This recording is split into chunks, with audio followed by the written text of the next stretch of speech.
Part 67. The Prince is Very Fierce. Author, Guan Gongzi. Chapter 661. Under the setting sun, the ground outside Nanyang City was covered with smoke and dust. Several siege vehicles were broken into pieces and paralyzed on the plain. The blood dyed the moat red, and there was a thick layer of corpses under the city wall. On the city wall, the flag of the King of Chu had been replaced by the dragon flag of the court. The exhausted soldiers of the Western Liang army leaned against the parapet to rest. They were all covered in blood and their swords were curled. A corner of the city gate tower was blown down by artillery fire. Su Buling sat cross-legged on the wall facing the red sun in the sky, with his sword flat on his knees. His blood-spattered white robe could no longer be seen in its original state. Since he climbed the top of the city wall at noon yesterday, Su Buling has never rested. 2,000 cavalrymen attacked the south gate and wiped out the remaining soldiers in the city at a lightning speed. The Chu general Qin Jing broke through the east gate and only captured a few deputy generals. The remaining more than 2,000 government soldiers who were leaderless naturally surrendered. After the city was captured, the surrendered soldiers dared not be used, and there were no extra people to guard it, so Su Buling had to collect the weapons and drive the remaining soldiers out of the city.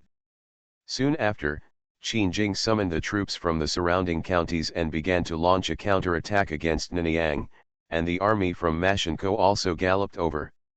Su Buling had only 2,000 soldiers, and only 500 of them were distributed on the four walls. Although he had the advantage of defending the city with high walls, nearly 40,000 people attacked the city from all directions, and climbing with ladders was like a tide, so it was conceivable how difficult the battle was. The Ziliang army had no to replace, and one less wounded, so they could only grit their teeth and hold on from beginning to end.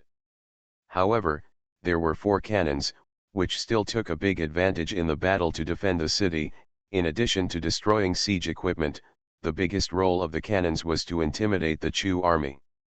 Under the terrifying power of the artillery, the people and horses were torn into pieces, and the shock was no less than that of modern people seeing a star destroyer.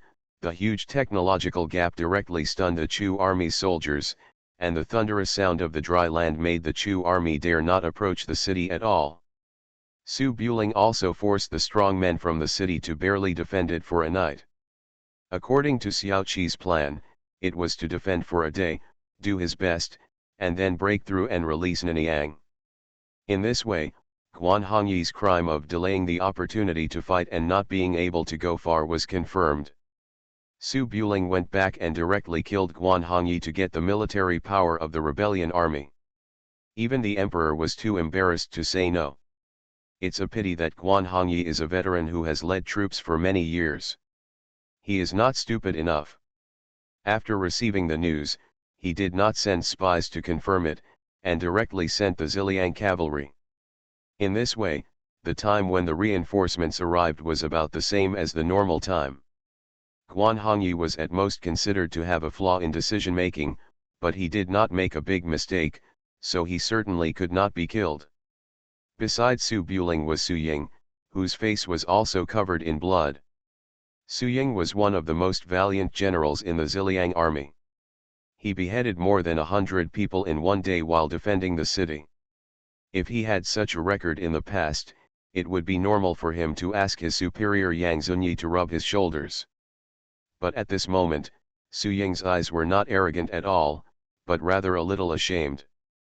Because the little prince next to him stood alone on the city wall, slashing with 2 swords for a day and a night, and even rushed down the city wall several times, killing several generals of the Chu army.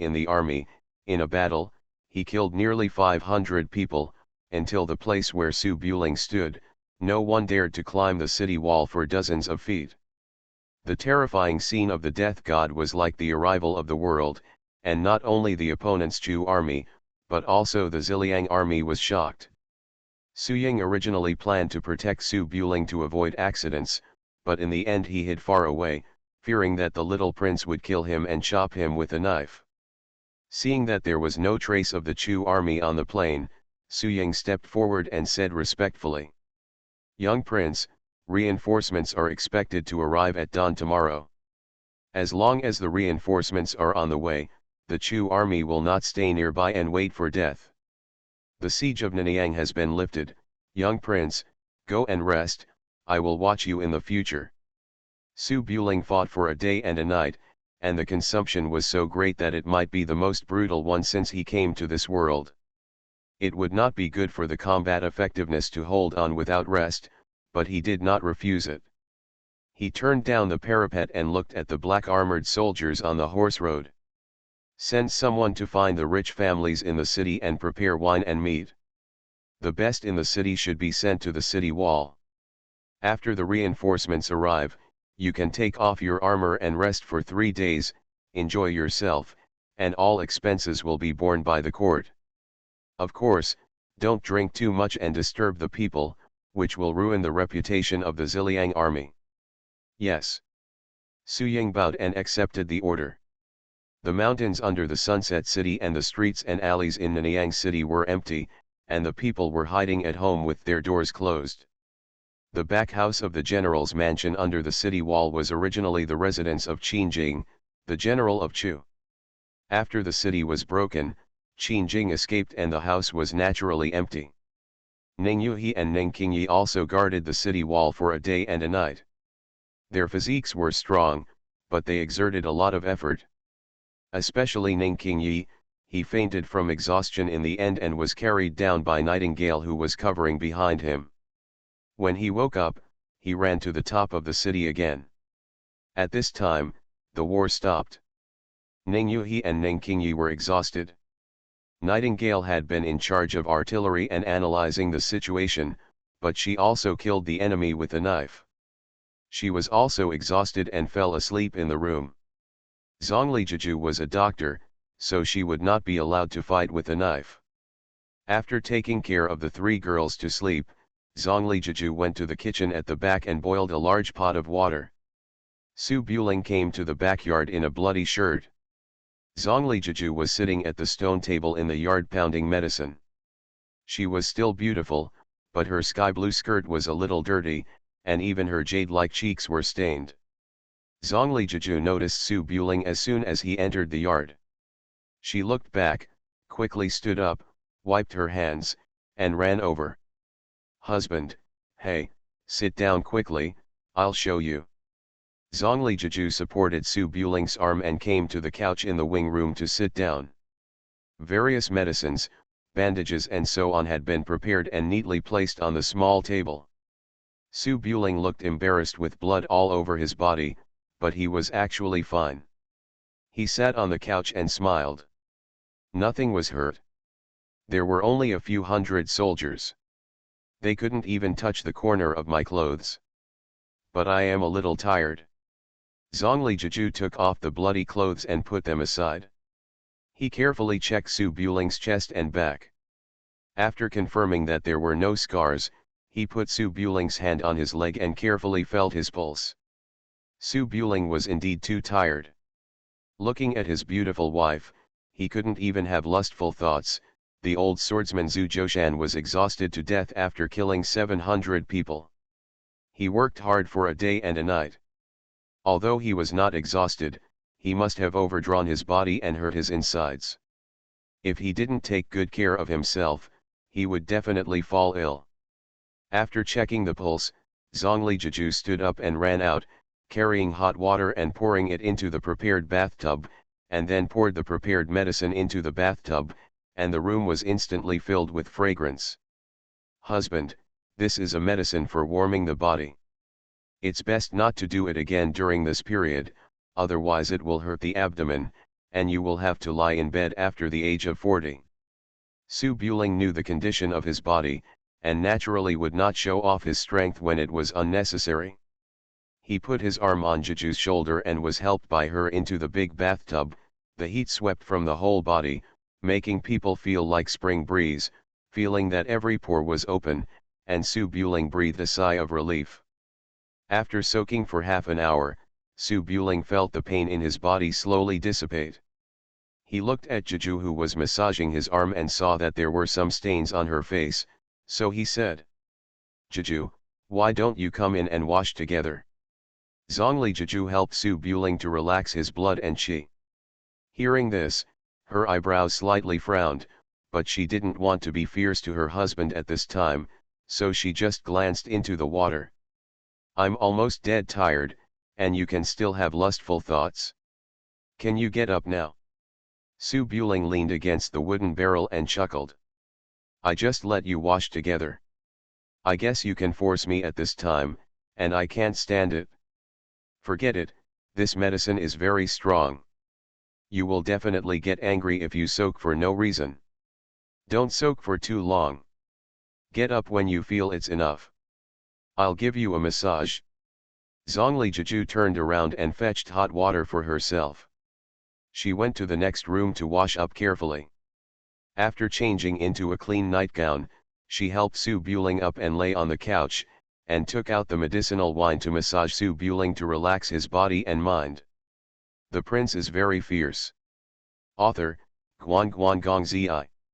Chapter 662. The silver moon is hanging in the sky, and there are no lights in Nanyang City, like an empty city. Zhongli Chuchu led a group of Ziliang troops to walk along the street, looking for pharmacies and medical clinics in Nanyang City. The little sparrow, the tool bird, had been flying back and forth for a whole day. It was already exhausted and squatted softly on Zhongli Chuchu's shoulder to rest.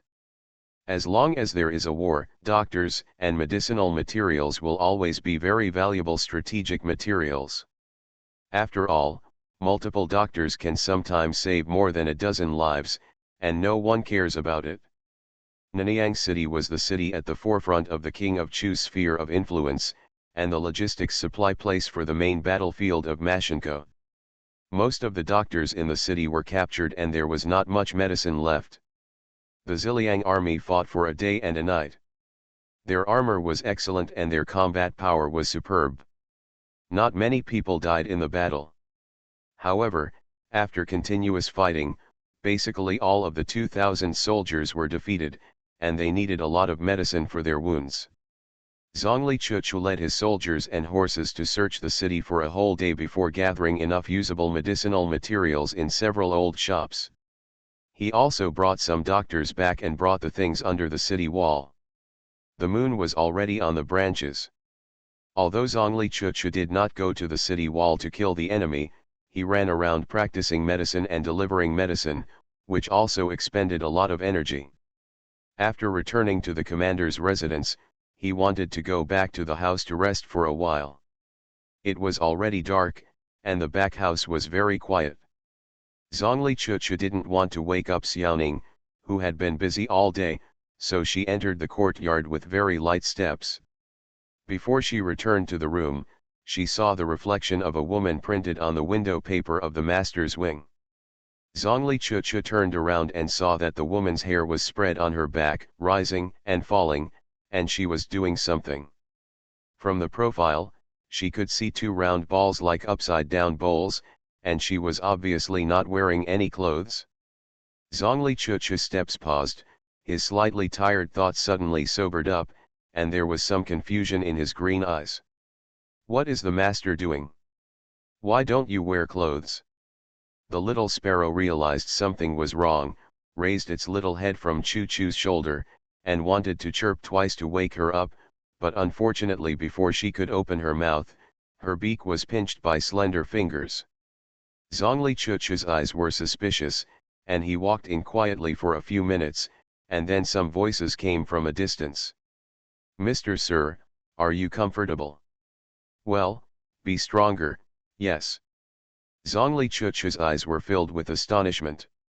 Su Buletinling didn't sleep a wink for the entire day of fighting, and the master actually exploited her. It's really.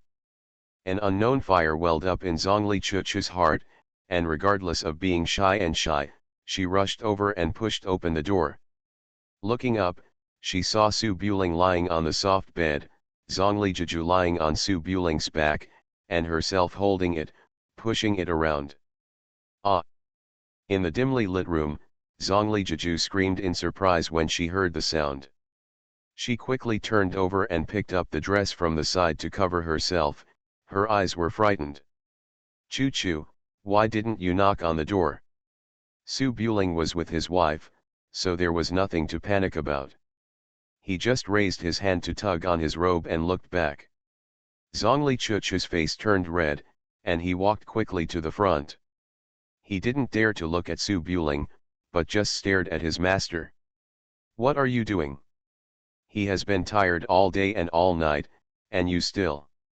Zhongli Jiju crossed his arms and explained anxiously. I gave my husband a massage, Choo Choo, it's not what you think. Massage? Zhongli Chuchu raised his hand and pinched Dabai Tuaner. I'm not blind, what kind of massage? You do it like this. Zhongli Jiju trembled and hurriedly shrank into a corner, his eyes full of grievances. He asked me to push like this. Su Buling felt a little sorry for his wife. He turned sideways and smoothed things over with a smile. It's a new technique I learned in the book to relieve fatigue after the war. Zhongli Chuchu has not learned martial arts, but he can learn a lot about how to take care of his body. The kind of reasoning just now has no effect except arousing the evil fire in men. How could she be fooled by this? Zhongli Chuchu's face turned red and white. After thinking for a while, he looked at Su Buling. You two, you fought on the city wall for a day and a night, and you didn't rest until you came back, so you let her toss you around. She's neither light nor heavy, and you don't have a sense of proportion either. Zhongli Jiju was so wrong that she whispered, Choo Choo, I persuaded him, but he insisted on me. Zhongli Chuchu's eyes widened slightly. You go back to sleep, and if you run into Su Buling's house at night, I will lock you in the house. Zhongli Jiju pursed her lips, not daring to explain any more. She put her nightgown on her body, and under Choo Choo's scrutinizing gaze, she lowered her head and got off the bed, and carefully lifted the little sparrow off Choo Choo's shoulders. Before leaving, he was probably out of anger, so he lightly kicked the smelly gentleman in the leg. You're still kicking him. Are you a wife like you? I'm going. Zhongli Jiju shrank his neck and quickly ran out of the door holding the little sparrow in his hands, not forgetting to close the door. Zhongli thrust his arms around his waist, acting like a parent catching his child's puppy love, and hummed softly. Su Buling didn't finish winding the clock, and felt a little empty, so he sighed softly. Choo Choo, don't be so cruel to your master. Zhongli Chuchu stared at his master after he left the door, then turned his gaze back with a serious face. The married master threw water. Do you think I wanted to hurt her? I did it for her own good. A woman should act like a woman. She knew you were marching and fighting, but she still got into your bed every now and then. After beating her, I haven't even slept yet, so I'm rushing towards you with a roar. If I let Sister Kikai know about this, I'll have to kick her out. Su Buling looked a little helpless.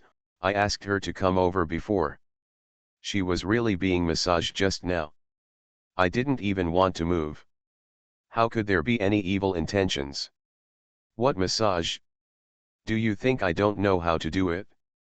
Zhongli Chuchu looked around for a few times, then rolled up her sleeves, took the medicinal wine from the small table, took off her embroidered shoes, jumped onto the soft couch, and knelt directly on Su Buling's waist.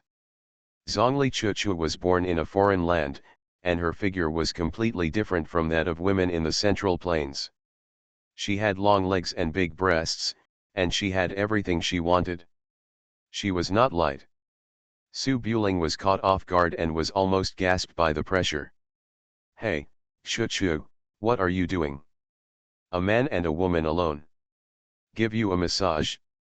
Zhongli Chuchu glared, knelt behind Su Buling's waist, leaned over and held Su Buling's wrist with both hands, and pulled it up hard. Hiss. Su Buling's whole body collapsed into a shrimp, his upper body raised high, and he tilted his head and said, Gently, gently, you are too heavy, be gentle. How can you promote blood circulation and remove blood stasis if you are so soft? Just lie down honestly.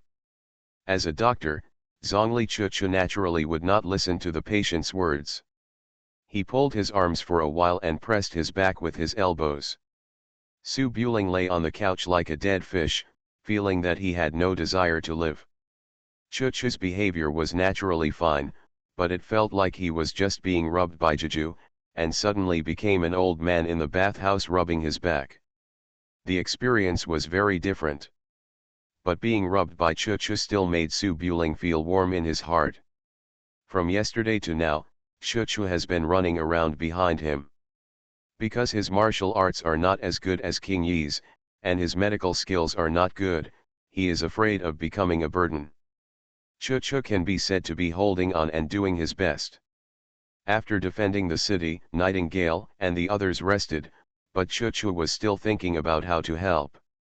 She led the Ziliang army to run around the city, looking for doctors and medicinal materials.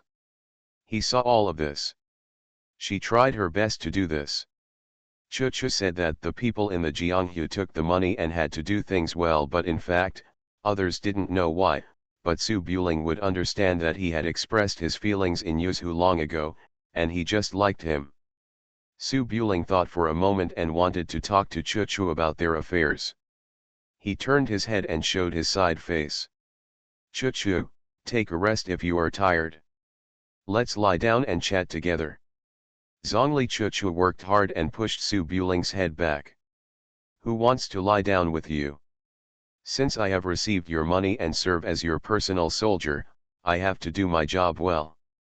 At this point, Zhongli Chuchu realized that what he was doing now seemed to be beyond the scope of his duties, and frowned again and said, "But this item is not included in the wages you gave.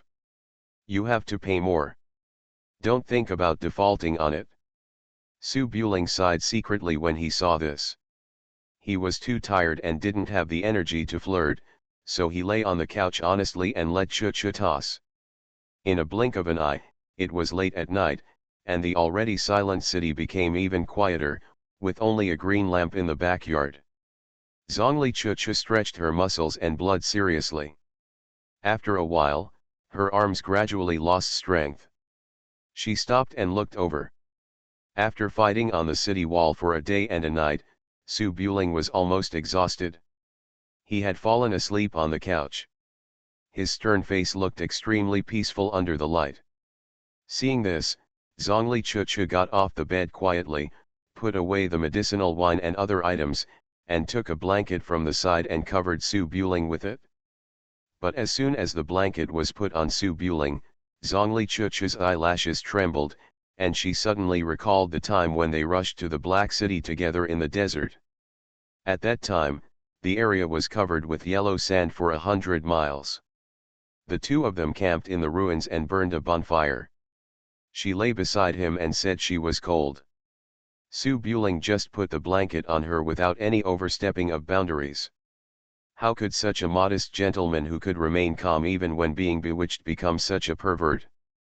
Zhongli Chuchu stared at Su Buling's profile for a long time, her green eyes flickering slightly, with an inexplicable meaning.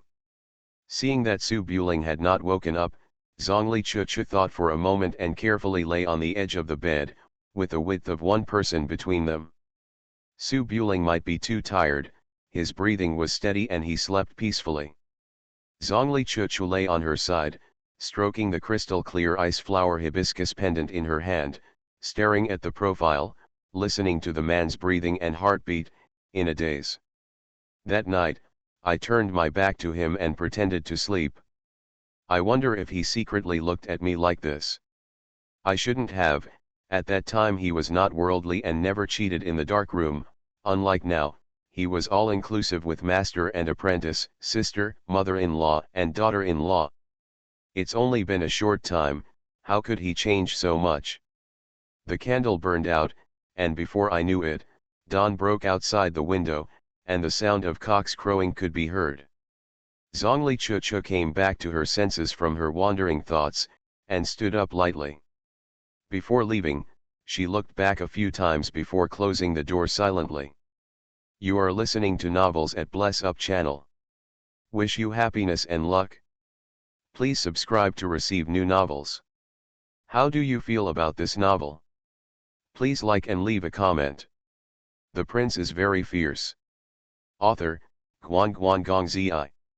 Chapter 663. The next afternoon, Guan Hongyi rode a war horse and led more than 10 generals to the outside of Nanyang city. As the vanguard army replaced the defense around Nanyang, the line from Nanyang to Maka Mountain was officially recovered. The base camp of the counter-rebel army naturally advanced from Wuguan to Nanyang. The bloodstains on the city wall were still wet, and the Ziliang army that had arrived first was filling the ground with the corpses of the Chu army. On the top of the city, Ziliang military flags were waving, showing off to their comrades the feat of raiding the city for hundreds of miles. The generals of Yuzhulu and Ziliang who were traveling with Guan Hongyi were naturally proud of this and raised their swords in response, while the generals of the court next to them were full of shock. It was only then that they believed that Su Buling really brought 2 men with him. Thousands of people destroyed Nanyang city. Guan Hongyi, who was wearing bright silver armor, saw the large number of Chu army corpses being dug and buried outside the city wall, and the disbelief in his eyes did not dissipate. As a veteran who has led troops for many years, Guan Hongyi can naturally deduce the battle situation of the previous few days through the debris on the ground. The battle was brutal, but most of the city wall was intact, with only the remains of a long ladder under the wall. Siege vehicles and other ordnance failed to get close to the city wall, and were destroyed and paralyzed 100 steps away. This was not a normal siege at all. Traces Guan Hongyi thought hard and couldn't figure out how the situation was caused. After looking back and forth, Guan Hongyi called over a young court general who had arrived in Nanyang in advance and asked, "How did His Royal Highness defeat the city? How did he defend the city?" The young general followed Tu Kinchu's cavalry and had just arrived. He was walking in front of him with some confusion in his eyes. His Royal Highness the Crown Prince led 2,000 cavalry troops and broke through the city from the south gate. After asking about it, the Ziliang army said that His Royal Highness the Crown Prince personally entered the battle, led more than 10 dead soldiers to fight on the city wall, and opened the city gate from the inside. Ziliang army was able to enter. The staff generals next to him were also concerned about this issue. When they heard this, they said in confusion, "It is impossible that the Nanyang defenders did not have crossbowmen. It is true that His Royal Highness is a master of martial arts and can climb the city wall with his bare hands. But how did he get to the bottom of the city wall with thousands of arrows and crossbows?" The young general shook his head, "I don't know, but they were killed anyway, and I heard from the captured Chu army and the people in the city that when they were attacking and defending the city, there was thunder outside. It seemed that His Royal Highness invited an expert from outside the world to cast a spell. After shouting 'Lei Gong, help me,' the mysterious thunder from the sky destroyed the Chu army's siege vehicle ladder. When I looked at the wreckage, it seemed as if it had been struck by lightning. Mysterious thunder from heaven. Experts cast spells. 'Lei Gong, help me.' Guan Hongyi and his staff were inexplicable. They were the highest-ranking figures in the world and certainly did not believe in this metaphysical statement. But without this explanation, they couldn't figure out how Su Buling broke the city and defended it. The staff followed Guan Hongyi and thought for a while, "General, in war, we pay attention to the right time, the right place and the right people. It is sheer nonsense to ask an expert to cast a spell, but it is not impossible if we have the right time on the day of the siege." Guan Hongyi also thinks so. In the history of wars between the two countries, there have been incidents where meteorites fell from the sky and smashed into each other's military camps, and when sieges occurred and earthquakes destroyed the city walls. When encountering this kind of destiny's son with God's help, 200 people, let alone 2,000, can defeat 10,000 people. Camp. But there are examples. It is impossible to predict destiny in advance. How did Su Buring know that it would be windy and rainy on the day of the siege? With everyone full of doubts, they drove their horses towards the handsome manor. In the lobby of the commander's mansion, the generals who arrived first were already seated here, and in the field outside the lobby, there were several corpses covered with white cloth, neatly arranged on the ground, with Ziliang military helmets and swords beside them. Dozens of generals were sitting at attention, either silent or with nervous eyes. A pin drop could be heard in the hall. Da-da-da. Su Buling, who was wearing a white robe, was sitting on the Grand Master's chair in the middle of the hall, tapping the stone tiles on the ground with the long knife in his hand, looking at the crowd walking outside the handsome man's house with a bit of ferocity in his eyes. Guan Hongyi led his men and walked quickly into the commander's mansion. When he saw the fallen soldiers covered with white cloth on the ground, his heart skipped a beat and his steps suddenly slowed down a bit. There was silence in Marshal Ruo's mansion. The generals and staff inside and outside the lobby lowered their heads and looked at Guan Hongyi, who came in from the corner of their eyes. Guan Hongyi walked slowly along the road in front of the hall, his eyes kept turning. When he came outside the gate, he still regained the dignity that a coach should have, strode into the hall, and said, "His Majesty Su is truly unparalleled in bravery. His Majesty Longjian is delighted with this great achievement." Snap! As soon as Guan Hongyi finished speaking, the sound of splintering wood suddenly came from the silent lobby. The Taishi chair that Su Buling sat on was torn into pieces. He flew across the hall like a falcon and a rabbit, and the blade of the sword was directed towards Guan Hongyi in front of the door. "His Royal Highness the Crown Prince." "No." There were exclamations in the lobby. Guan Hongyi's expression suddenly changed and he stepped back hastily. The soldiers nearby hurriedly stepped forward to stop him. They were just a few military masters protecting Guan Hongyi. Facing Su Buling was like a mantis trying to use his arms as a chariot. Su Buling raised his hand and waved his sleeves, and the four soldiers flew out directly, smashing the door pillars of the lobby. "His Royal Highness the Crown Prince." Guan Hongyi's face turned pale and he wanted to turn around and run away, but unfortunately before he could finish turning, he was lifted up with his armor on.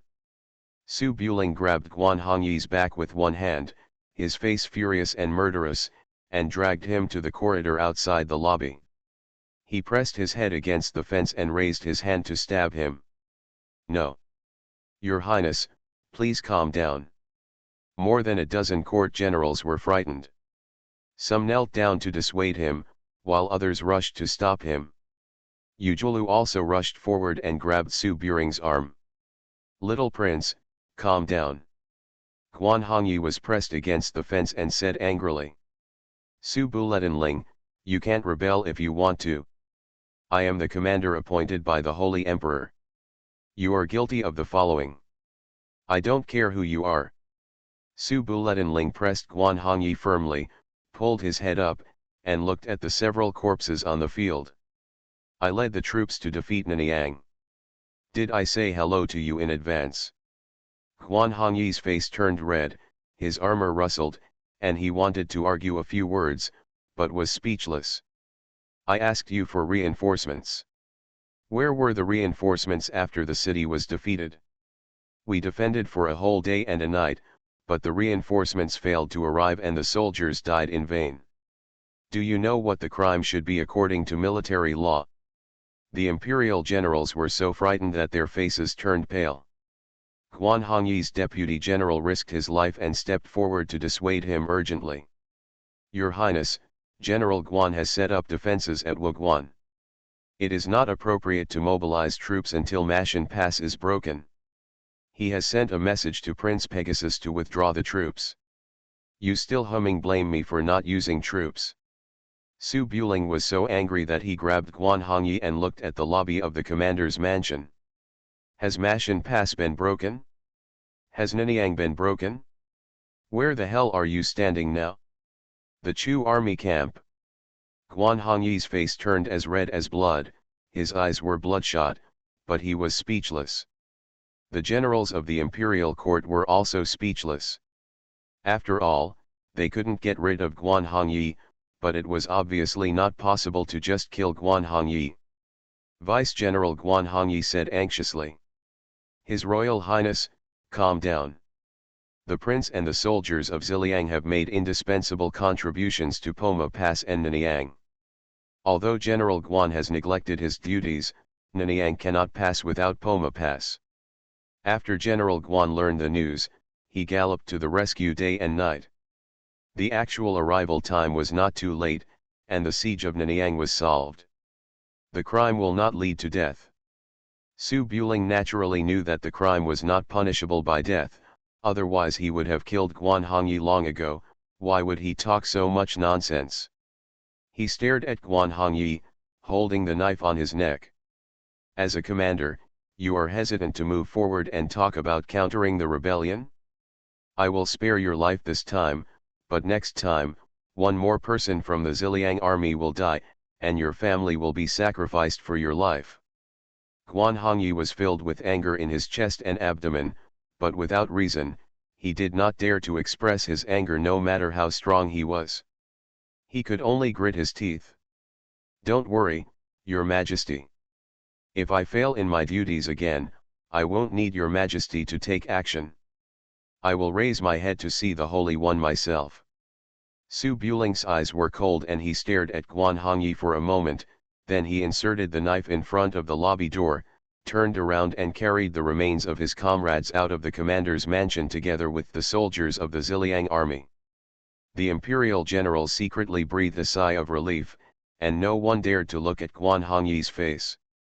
Guan Hongyi stood in front of the lobby in handsome armor, his face alternately red and white, holding his handsome sword tightly in his hand. After Su Buling's figure disappeared, he still stood for a long time, then suppressed the hundreds of emotions in his heart, turned around and walked slowly in lobby. There was silence in the lobby, everyone was watching, not daring to comment on what had just happened. Everyone, please take a seat. Now that Mashenko and Nanyang have been recovered, the next step is Xiangyang. Guan Hongyi sat upright on the Grand Master's chair, and began to make arrangements for the future march as usual. His tone was calm and neither happy nor angry, but his fingers kept trembling slightly. As for the many generals in the lobby, they had no intention of listening to this. They were all looking at the knife at the door. If the coach loses his dignity, what else can he be called a coach? Today I am speechless in front of Su Buling. From now on, if Su Buling says no to various marching arrangements, who should the soldiers listen to? After this incident, it is obviously impossible for Guan Hongyi to take sole control of the military again. Thank you to Shadow Wolf BB for the 10,000 reward. The bosses would like to compare their feelings with the Queen Mother's baby. At the end of the month, please give me a monthly pass. The prince is very fierce. Author, Guan Gong Zi. Chapter 664. The first battle in Nanyang made him famous. War broke out in Mobei and Jiangnan, and the situation was retreating steadily in the stalemate. Su Buling suddenly came out of Woguan Road with the force of thunder. The impact was like a pool of stagnant water suddenly encountering sweet rain, which was eaten by all the civil and military officials of the dynasty. A reassurance. As long as the Ziliang army can fight, it will be a matter of time to quell the civil strife. As long as the civil strife can be quelled, it will be a matter of time to retreat from the northern Qi dynasty. Although the situation is still difficult, at least there is a feasible way forward. However, when a live chess piece appeared in the deadlock, not everyone felt at ease, especially Song Ji, who was a chess player and was playing this game, because the live chess piece did not belong to him, but was borrowed from elsewhere. If it were before the locking Dragon Gu incident, Song Ji would still be able to trust the Su family's loyalty, righteousness, and courage, but after the locking Dragon Gu incident, no matter whether King Su and Su Buling had turned against them or not, Song Ji could no longer trust Su. No more, there are no fools in this world. Heaven and earth, Lord, Prince, Master is for the people below, and the imperial family has never believed in this. Nanyang has been defeated, and more than 100,000 rebels are moving towards Nanyang. It is only a matter of time before they attack Xiangyang.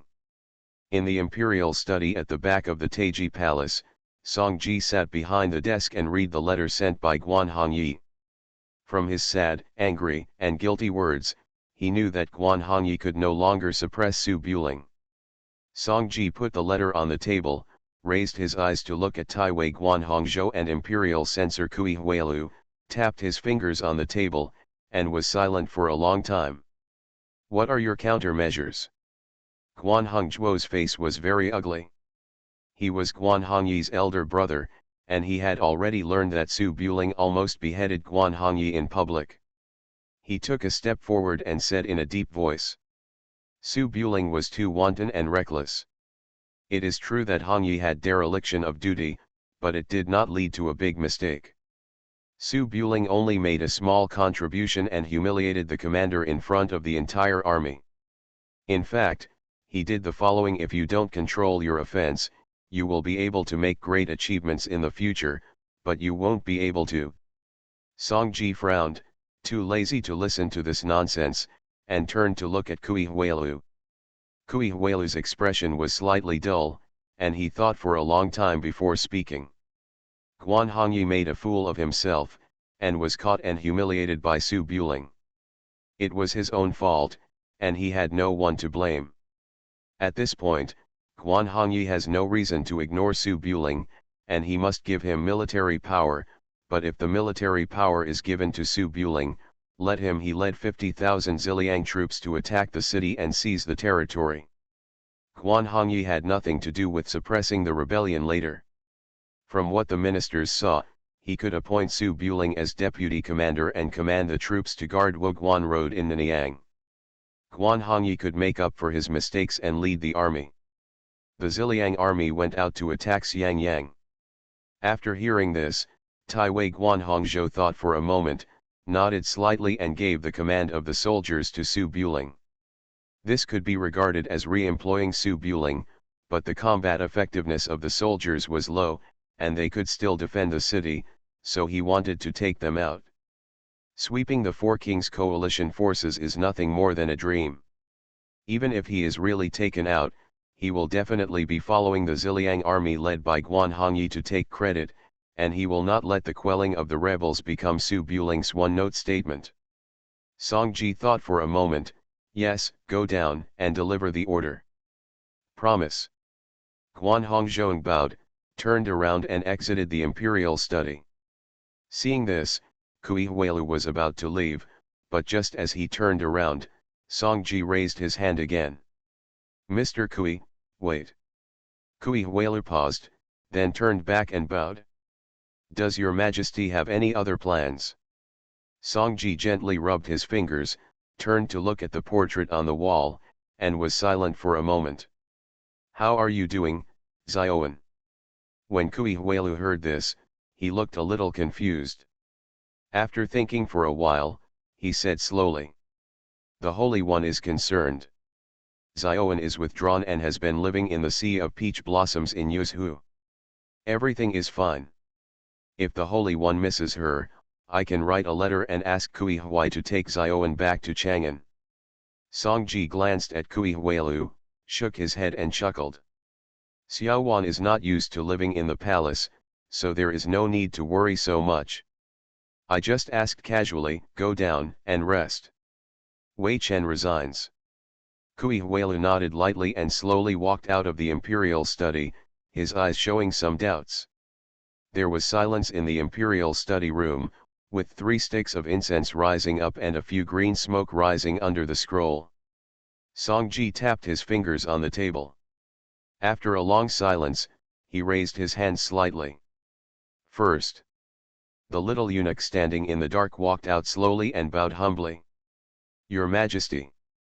The little eunuch is another nickname of eunuch Jia. Different from Jia Yi, he has been trained in the palace since he was a child. He has received the true inheritance of eunuch Jia. He has no name and surname, and has taken over the position of the death warrior. Songji turned his head to look at the portrait and said softly, during the Qingming festival, the clan went to the queen's mausoleum to sweep the tomb, and found that Jia Yi's tomb had been swept, and the traces were very special, Send someone to the Peach Blossom Sea in Yuzhu to see if the queen is still there. There. The little eunuch bowed seriously, no. If the queen is still here, what should we do? Songji took a deep breath, looked at the portrait again, and then closed his eyes. Compassion does not control soldiers, love does not establish affairs, justice does not manage finances, kindness does not serve as an official. Please give me a message, I feel ashamed to be with her. The little eunuch understood the meaning. After all, Queen Kui should have been dead a long time ago. There is no use in living except for future troubles. He bowed and left the imperial study without a trace. Kuishao Street, Kui Mansion. After Kui Huelu, the imperial censor, came out of the imperial city, he took a carriage and returned to the Kui family mansion across the street from the Lu family.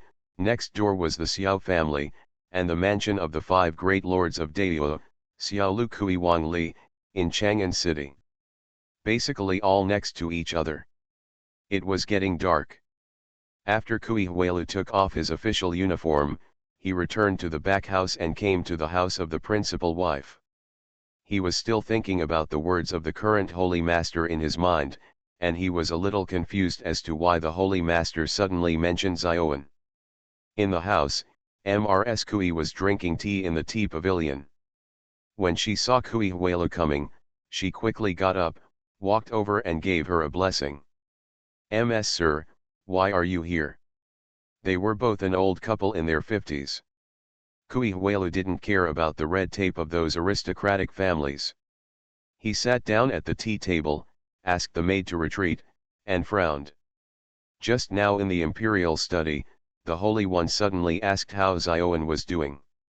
With the current Holy One's temperament, after faking his own death, he would never mention Zioan's life again. There must be other reasons. I couldn't figure it out at the moment. When Mrs. Kui heard this, her expression changed slightly. She sat next to her, picked up the teacup and took a sip. "Well, maybe I missed it? I just wanted to mention it casually. My husband doesn't need to worry about it." Kui Huelu has stood in the court all his life. How can he sit in the position of the 3 princes and not understand the emperor at all? He said in a deep voice. "Do you think the emperor's mind is the same as the love between children in the market? Today's emperor is very unpredictable, but he will never do useless things. Since you ask about Zioan, the matter must be related to Zioan. Send someone back to you immediately. Let's see if there is something wrong at home."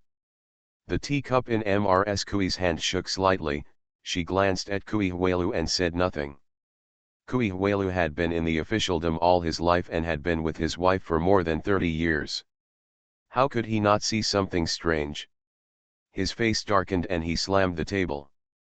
"Are you hiding something from me?" Mrs. Kui quickly put down the teacup, hesitated for a long time, and then whispered. "During the Qingming festival, I went to sweep Wan'er's tomb. I found that Jia Yi's tomb outside the Queen's mausoleum had been cleaned. It seemed to be Wan'er's handiwork, so I sent someone back to Yuzhu to ask. My second uncle said, 'Wan'er, my son has disappeared and I am looking for him in the mountains.'" "What?" Kui Huelu was furious when he heard this. He stood up and said angrily. "You stupid woman, why didn't you tell me earlier? What are you hiding from me?" Mrs. Kui's face turned pale. She considered it for a moment, lowered her head and said, "Wan'er is my biological daughter. She secretly ran away from Yuzhu. If you find out, you will tell the Holy One first to show your loyalty, and then harm Wan'er with the Holy One. What nonsense are you talking about?" Kui Huelu was angry and pacing back and forth in the tea pavilion. "The Holy Master is very suspicious today. If Wan'er runs out on her own, I must find her and hide her as soon as possible. Now that you are hiding it and the Holy Master finds out first, not only Wan'er's life is at risk, but I will also be suspected." Kui Huelu was sitting on pins and needles. After a few words, he was ready to enter the palace again to confess to Songji. Mrs. Kui was born in the Wang family of Taiyuan, so she naturally knew the pros and cons and quickly stood up to stop Kui Huilu. "Ms. Sir, please don't go to the palace. We can't talk about this matter. If Wanner could be found, I would have sent her back a long time ago. How could she still be running around outside alone?" Kui Huilu paused. "Do you know Wanner's whereabouts?" Mrs. Kui thought for a while and said softly, "A few days ago, when Prince Su came to Chang'an to return to his life, people from northern Qi came to rob prisoners. Song Ying from the Criminal Investigation Department pursued them. In the eastern suburbs, they met Prince Su with a man. The woman was chased by a wasp. I also saw a chopped down hornet's nest near Jia Yi's grave that day. Do you agree? Wanner is with him." Kui Huilu's eyes were stunned, and he looked at Mrs. Kui blankly. After being stunned for a long time, his angry expression gradually softened, and he fell into deep thought, walking back and forth in the tea pavilion with his hands behind his back. Mrs. Kui was frightened, hesitated, and asked, "Ms. Sir, what are you planning?" "Shut up. What do you mean by a crooked idea?" "I am thinking about the Kui family and your Wang family." Mrs. Kui shrank her neck and quickly shut her mouth. "The prince is very fierce." Author, Guan Guan Gong Zi. Chapter 665. In ancient times, wars and marches were all based on walking and pushing, and the time span was basically calculated on a monthly basis. Su Buletinling defeated Nanyang in early April, and then more than 100,000 troops from Wuguandao moved to Nanyang City, and then stationed in surrounding counties to wipe out the remaining forces of the Chu army. It was already mid-April. The Wangfula boat that the wives took traveled down the Wei River and waited for a while at Fenglingdu. After the surrounding area of Nanyang was completely stable, it set off along the waterway, entered the Beihi River, and sailed to Nanyang to join Su Buling. The building boat sailed on the river with the wind. It was already summer and the weather was getting hotter. There were few people on the deck and the maids were all hiding in the boat building. Above the cabin, in the large room on the second floor of the ship, a screen was placed in the window to block the sunlight. A square table was placed in the middle, covered with a soft blanket, and placed with 108 small white jade cards. They were all handmade by Xiao Xiang'er and made of high-quality materials.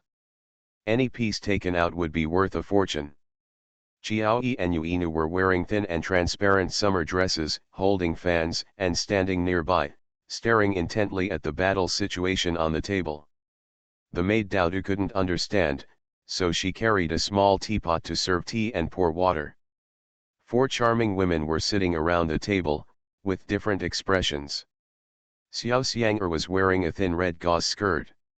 She was naturally full of juices and loved to sweat. At this time, 2 heat-dissipating buttons were unbuttoned on the skirt, revealing half of the carp inside. There was a bit of laziness in her almond-shaped eyes. In the summer, it was impossible for Xiao Qi to still wear all black.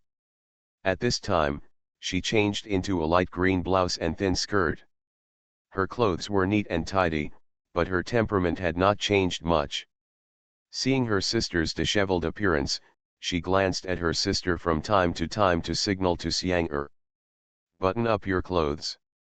Lu Hongluan has a gentle personality, sitting next to Xiang'er, with a dignified posture, but there is a bit of sadness on her charming face, and her eyes are scanning the white jade plaque, very tangled. Song Yufu was spending time with her 3 older sisters, basically just playing together. Even though they were sleeping together, she was still a little cautious. She looked at the pure color in front of her and the 2 single hanging pieces that she had just touched, and then looked at the pile at hand.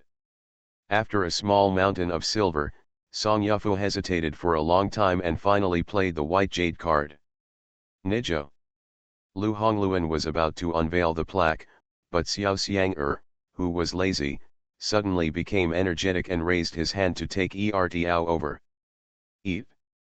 Lu Hongluan was jumped over, her face was obviously dissatisfied, and she frowned and said, "Xian'er, didn't you say that I can only touch but not eat? How can you be like this?" Xiao Xiang'er put the white jade sign in front of her and said with a smile, "I'm the boss." Su Buling said he can eat it?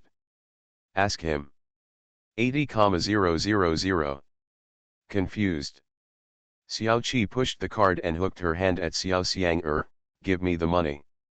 Xiao Xiang'er's smile froze, and then she leaned on the table listlessly. Below the deck, on the small platform for unloading cargo at the stern, Ah Huang and Xiao He huddled in the corner of the cabin, their eyes whimpering in fear. The big white goose, with ropes on its feet, was flapping its wings and climbing hard. Kui Zioan, who was wearing a summer dress, stepped on the other end of the rope under her embroidered shoes, held a feather duster in her hand, pretended to hit the goose, and kept scolding. "Don't bite it. It walked past you and didn't offend you. Why are you so angry? If you don't obey me, I will ask the Queen Mother to come over and pluck your hair to make a brush." At the edge of the small platform, Eunuch Jia was sitting on a small bench, holding a fishing rod in his hand. In front of him was the rolling river water receding. Zhu Manzi was sitting on the bench next to him, fishing with a fishing rod in his hand. Zhu Manzi was born in the world of business, and was a bit reserved with his older sisters. He was more interested in a living god like Eunuch Jia. When the Zhu family was executed by the emperor, Eunuch Jia once asked for mercy for the women and children of the Zhu family. Originally, the emperor wanted to destroy the whole Zhu family, but later only the men were killed and the women and children were spared. It can be said that it was all because of Eunuch Jia's face. Zhu Manzi heard Su Buling talk about this matter. People in the world have clear grievances, so this favor must be remembered. I just wish Manzi had perfected his communication skills in the past and could chat with everyone. But after meeting Eunuch Jia, who has turned into an old monster, he is a bit at a loss for words. For example, now. Everyone in the world says that my grandfather Zhu Kishan could travel 3,000 miles with one sword and never suffered a single defeat in his life. Eunuch Jia thought about it for a moment, and a smile appeared on his wrinkled face. "Haha, I have met your grandfather. He was also a fool when he was young. He ran to Chang'an City when he was 17 or 18 years old and wanted to have a look at Tai Pool. I let him soak in the pool for 3 days before he woke up. Let him go. From then on, your grandfather restrained his youthful spirit and concentrated on practicing martial arts, otherwise, he would not have reached the position of sword master. My father's sword Shake the Mountain combines the best of hundreds of schools of thought into one. It can be regarded as the top swordsmanship of one sword breaks all means. I heard that no one can dodge once he strikes. Well, that sword is indeed good, but your father's blood feud has affected his mood, and it is difficult for him to be calm. If he is not calm and concentrates on sword skills, he will not be able to unite with the sword. I felt that he had murderous intent. Before taking action, he pulled Song Ying's baby away. If one's heart is still and all things are regarded as dead, no one can dodge that sword. See everything as dead? Killing intent? Zhu Manzi, as if listening to a book from heaven, thought for a while and then said, I heard that Daokui Lao Situ's 28-way chain knife is invincible in the world. Mr. Su can catch it and learn it. There should be no one in the world who can beat. That kid Situ Yuejin's 28-way chain knife is too strong. No one can stop it in a head-on confrontation.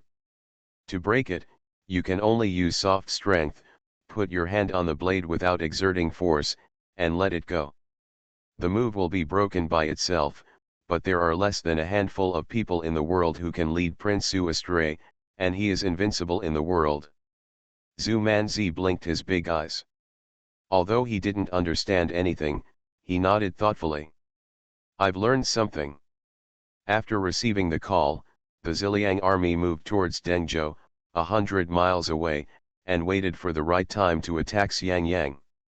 More than 100,000 soldiers, 50,000 followed the Ziliang army, and the remaining 100,000 or so stayed in the area from Juyang to Nanyang to set up defenses at the pass to ensure that Guangzhou was safe. There were about 30,000 soldiers stationed in Nanyang city, which could support Dengzhou and defend Guangzhou, and was considered the base camp in the rear. The weather was getting hotter and hotter. In the huge military camp outside the city, tens of thousands of soldiers were training under the command of Yang Zunyi. They were sweating profusely and their morale was high after winning a victory. However, the quality of the soldiers was too poor. According to the training method of the Ziliang army, the soldiers would be trained to death. They could only reduce the amount of training and treat the soldiers as new recruits. They would try to use them after half a month of training. Su Buling was on the top of the city, looking at the situation in the camp with a telescope. Nightingale sat on the parapet next to her, reading the letter carefully, and whispered. Sister Kikai and the others have already entered Beihe River, and should be able to reach Fengshan River estuary tomorrow or the day after tomorrow. Sister Kikai said in the letter that the Emperor arranged for you to be the deputy commander to guard Nanyang, and Guan Hongyi to be the commander to attack Xiangyang. He deliberately did not let you lead the Ziliang army because he was afraid that Guan Hongyi would be sidelined in the future rebellion, which would make the court in a dilemma. If you want to completely seize Guan Hongyi's military power, you still have to take the initiative and grab the first credit before Guan Hongyi has made any achievements. Su Buling put down the telescope and thought for a while. The Ziliang army is all in Guan Hongyi's hands, and I have useless soldiers under my command, so it's not easy to seize. What is Xiao Qi's plan? Nightingale looked through the telescope and thought for a while. The Ziliang army is all in Guan Hongyi's hands, and I have useless soldiers under my command, so it's not easy to seize. What is Xiao Qi's plan? Nightingale looked through the telescope and thought for a while. The Ziliang army is all in Guan Hongyi's hands, and I have useless soldiers under my command, so it's not easy to seize. What is Xiao Qi's plan? After writing the letter, he said seriously, Sister Kikai said that this is a good thing. The young master led the Ziliang army to make meritorious deeds.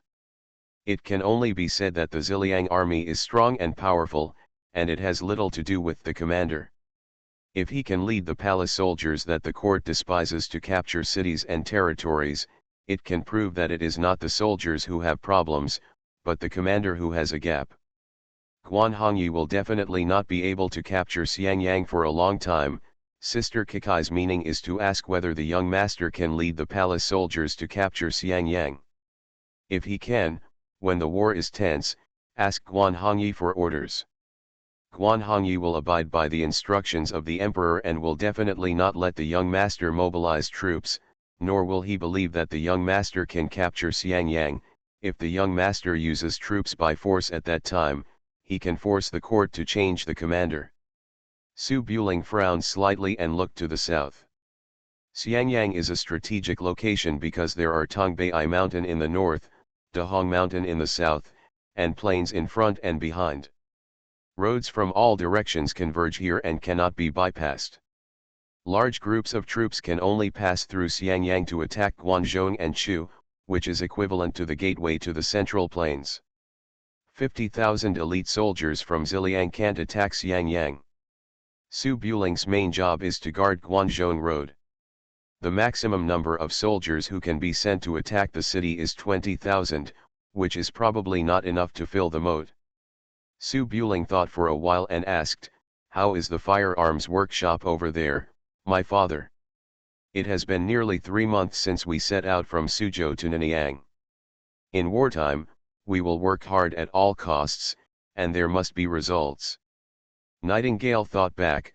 The firearms workshop in Lanzhou has already been built and completed. After more than a month of trials, it has started to cast cannons. About 30 cannons can be cast in a month. The first batch has already set off from the upper reaches of the Wei River. In order to prevent the court from intercepting them, they are all hidden in merchant ships. It will take about half a month to reach Nanyang. Su Buling was relieved when he heard this and nodded. Sharpening the knife does not delay the chopping of wood. Wait first, and then push forward in one wave when the number is enough. As he spoke, Su Buling turned and walked down the city wall and headed towards the general's mansion. You are listening to Novels at Bless Up channel. Wish you happiness and luck. Please subscribe to receive new novels. How do you feel about this novel? Please like and leave a comment. The prince is very fierce. Author, Guan Guan Gong Zi. Chapter 666. At dusk, the back house becomes cooler. Only Su Buling and a few girls lived in the house, and the temporary residents did not hire any maids or servants. It seemed particularly quiet, with the only sound of tacking from the outside house. In a war, medicine is life. If you wait to prepare it when it is needed, it will obviously be too late. The handsome man's house was filled with dried medicinal materials. Zhongli Jiju took advantage of her free time before the next battle to prepare large quantities of medicinal powder for golden sores in the yard. She hired more than a dozen medical apprentices from outside the house to boil and pound the medicine. It made the whole house smell of medicine.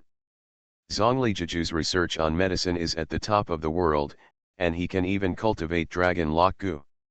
Making these introductory golden sore medicines is obviously overkill. Zhongli Chuchu was walking back and forth in the makeshift pharmacy, helping out. Her cheeks were covered with red gauze, only a pair of beautiful eyes were exposed. She took a moment to weigh the powder and said, "Master, after all, you are the concubine of the Prince of the Central Plains vassal. In our South Vietnam, you are more noble than the imperial concubine. In the past, I heard that the imperial concubines and queens were all dressed in gold and jade, and ordinary people would lie on the ground when they saw it. You can only look at the boots. It's better for you. You have worked hard to become a concubine. Not only do you not enjoy the happiness, but you are even more tired than you were in the village. You start dispensing medicine as soon as you get up, and you have to wait on the man at night, and they don't give it to you. Silver." The little sparrow stood on the counter, knocking pine nuts, and nodded his little head when he heard the sound. Chirping, it seemed to be saying that it had to be used as a carrier pigeon, not to mention a mate, and it didn't even have a gold birdcage. Zhongli Jiju, who was also veiled, carefully mixed various medicinal powders together with a small spoon, and said softly, "We are all busy with the war now. Su Buling is busy from morning to night. He sets an example and basks in the sun with the soldiers. We are just hiding in the house to enjoy the cool. There is nothing to be tired about." Zhongli Chuchu was just looking for something to talk about when he was bored, but he was still helping out seriously. The faint fragrance of medicine lingers in the courtyard, and the west wing is the quietest, not even the sound of pounding medicine can be heard. The wing room was clean and elegant. On the embroidered bed, Ning Qingyi, covered with a thin blanket, opened her eyes. During the last attack and defense of the city, Ning Qingyi followed Su Buling, advancing and retreating together. She fainted from exhaustion once, woke up, and ran to the top of the city again. As a woman, her martial arts skills were not as good as those of Ning Yuhi. You can imagine how much physical exertion was exerted on her body if she forced herself to use martial arts. After the battle, Ning Qingyi lay down and rested in the house for nearly 10 days before she recovered. The light outside the window was dim and it was hard to tell whether it was early morning or dusk. Ning Qingyi sat up, rubbed her aching arms, put on her embroidered shoes, walked to the window and opened it, looked at the pond full of lotus leaves outside the window, and breathed out softly. Although she was a little tired, Ning Qingyi was quite satisfied in her heart. If nothing else, at least in the eyes of the Ziliang army officers and soldiers, she was no longer a lady of the royal family, but a swordsman who could not be inferior to any other woman. Although there is no difference in fact, Ning Qingyi has an independent and straightforward personality. She must repay every grudge and kindness. She does not like to be a vassal of men like ordinary women. Even if she and Su Buling are lovers, She will not stand beside Su Buling because of this identity. Don't let even the whole army and soldiers use any less strength. After resting at the window for a while, her body felt a little sore from lying down for too long. Ning Qingyi walked out of the house and walked along the corridor to relax. When she came to the courtyard, she found that Chu Chu and Juju were both busy preparing medicine, so she didn't bother them and just went to the courtyard. Arrived at the kitchen in the back. They are just living in Nanyang temporarily, and they are all women from the world. There is no cook in the house, and everything is done by themselves. Smoke was rising from the kitchen in the back house.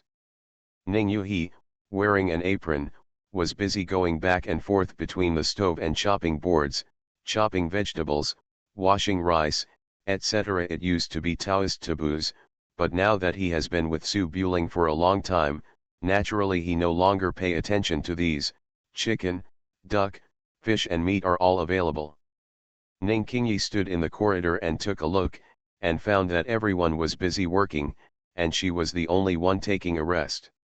She felt a little embarrassed, so she walked into the kitchen and went behind the earthen stove to help light the fire like she did when she was a child. Ning Yuhi was cutting vegetables when he saw Qing Ye suddenly getting up and running over. He quickly wiped his hands and came over. "King Yi, why are you up? The dead mother-in-law said you have to rest for half a month. The day is not here yet. What should I do if the root cause of the disease is revealed?" Martial arts warriors rely on their bodies for food. They practice martial arts all year round. Even if they are free from illness and disaster, if they don't take good care of themselves, they will still be full of diseases in old age. Although Ning Yuhi did not deal with Juju, he still cared about Juju's medical advice. Ning Qingyi was pulled up and said with a smile, "Master, I'm fine. I'm just tired for a day, and my muscles and bones are not broken, so I don't need to lie down for half a month. Besides, what Ye Juniang said was 10 days and a half month. It's been 10 days now, and I will be suffocated if I lie down any longer." Ning Yuhi looked at it carefully, then held Ning Qingyi's veins and felt it. It seemed that there was no big problem, and then nodded gently. She knew Qingyi's temperament was very down-to-earth, and she would definitely not be able to sit still while watching others work, so she said, "You don't need 2 people to cook. I can do it alone. If you can't stay idle, just sweep the floor." The kitchen was not big and the 2 of them couldn't turn around. Ning Qingyi turned around and walked outside the door, picking up a broom and sweeping some vegetable leaves in the yard. Ning Yuhi returned to the chopping board, continued cutting yams, lamb kidneys, and other ingredients, and said softly, "Since you're bored, maybe come back later and let him take you out for a walk." Although most of the wardens in Nanyang have fled, the scenery of the White River embankment is still very beautiful. Young men and women like to go there. Ning Qingyi looked up at the sky. It's almost dark, what's there to go around? Besides, it's fine to go out for a walk alone, why let Su Buling follow? Ning Yuhi thought for a while, aren't you a couple? It's normal for young men and women to be together under the moonlight. Ning Qingyi blushed a little. I just think it's boring to walk together. These days, he comes back every night and goes to the room and sits next to me and gossips, such as Fahe suppresses the white snake. I grew up in a Taoist temple, why should I listen to monks' stories? They are not as interesting as Manzi's stories." Ning Qingyi denied it verbally, but he never concealed his inner thoughts, especially in front of his master. Ning Yuhi glanced at him and knew that his apprentice was being stubborn, so he stopped talking. The yard outside the kitchen was not big, and it was swept in 2 strokes. After Ning Qingyi put down the broom, she saw her and her master's clothes soaking by the well, so she sat on a small stool and started washing clothes. The master and the apprentice have been dependent on each other since childhood. When they were young, Ning Yuhi washed their clothes. When they grew up, they took turns to wash their clothes. They didn't shy away from washing their underwear. Ning Yuhi didn't stop them. but Ning Qingyi raised her hand and picked up Ning Yuhi's white nightgown. Just as she was about to wash it, she suddenly saw some light red marks on it. Ning Qingyi didn't care at first, thinking that it was rouge or something that was accidentally stained from somewhere else, but after rubbing it carefully for a long time, the light red marks were still there, just like there were some patterns on the white fabric. The fabric of the nightgown was white, without any patterns on it, and it was obviously not embroidered. Ning Qingyi picked it up and looked at it carefully. She felt that the light red marks on it seemed to be dyed. She picked up the skirt and gestured on herself and found the location of the red marks. Can the Xiaogongsha also fade? Ning Qingyi's clear eyes were slightly surprised. She had been dependent on her master since she was young, bathing and sleeping together, so she naturally knew that there was a pattern of flying phoenix wings on her master's white steamed bun. When she was young, she was curious and thought it was beautiful, and she often touched it, and her master spanked her for this. The color of the Xiaogongsha is pink, exactly the same as the color on the cloth. Thinking of this, Ning Qingyi was a little confused. Xiaogongsha is like a birthmark, integrated with the flesh and blood, how can it fade? The mark on it looks like the ink has not dried yet, and it was accidentally printed, and you can even see some vague outlines. Ning Qingyi was puzzled and looked back at the master's back in the kitchen. Before she could figure out the reason, she heard voices in the outer house. Su Buling and Yang came back. Ning Qingyi's thoughts were interrupted, and he came back to his senses. With some doubts, he continued to wash clothes seriously. The prince is very fierce. Author, Guan Gong Zi. Chapter 667. When leading troops to fight outside, although there is no war in the rear, there is no talk of going off duty. If news comes back from the front, even in the middle of the night, you have to get up and analyze the arrangements with the army staff. There are very few opportunities to stay in the warmth of the back house. After returning to the handsome manor, the six of them had a meal together. After being busy all day, they went back to their rooms to rest. After Ning Yuhi finished washing the dishes, he returned to the room in the west wing, put on his nightgown, lay on the pillow, closed his eyes and concentrated on adjusting his breath according to the inner family method. It was quiet at night in the house, and one could still faintly hear the voices of Nightingale and Su Buling discussing the war in the main room. After lying down for a while, before falling asleep, Ning Yuhi suddenly heard the sound of getting up from the room next door. She opened her eyes and took a look, and said that she secretly ran away to have a private meeting with Su Buling in the middle of the night. She pursed her lips and smiled, pretending that she didn't notice. However, the door next door opened and closed, and the footsteps came to her door, and then the door was pushed open. Ning Yuhi was stunned for a moment, then turned around and saw that Ning Qingyi was only wearing thin pants with a belly band, a skirt on her shoulders, and a pillow in her arms. She walked in and closed the door. Under the weak light, Ning Qingyi had already grown into a grown-up girl, with a slim and graceful figure. She looked quite attractive from behind, not much worse than her master. Ning Yuhi raised his upper body and said doubtfully, "Qingyi, is something wrong?" Ning Qingyi bolted the door and walked to the back room holding a pillow. "It's okay. I just lie down for a long time these days and can't sleep at night. I want to sleep with master." Oh. Ning Yuhi had been living together since childhood, so Ning Yuhi was not surprised by this and rolled around. "Come up here, are you worried?" Ning Qingyi put the pillow next to her master, turned over and lay down in front of her, pressing her tightly against her, and sighed quietly. "I'm a little worried." "Well, it's about Li Han's hung."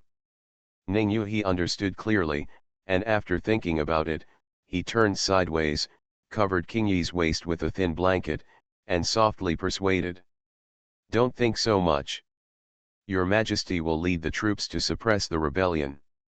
Sooner or later, we will reach Jiangnan. We will definitely meet him once.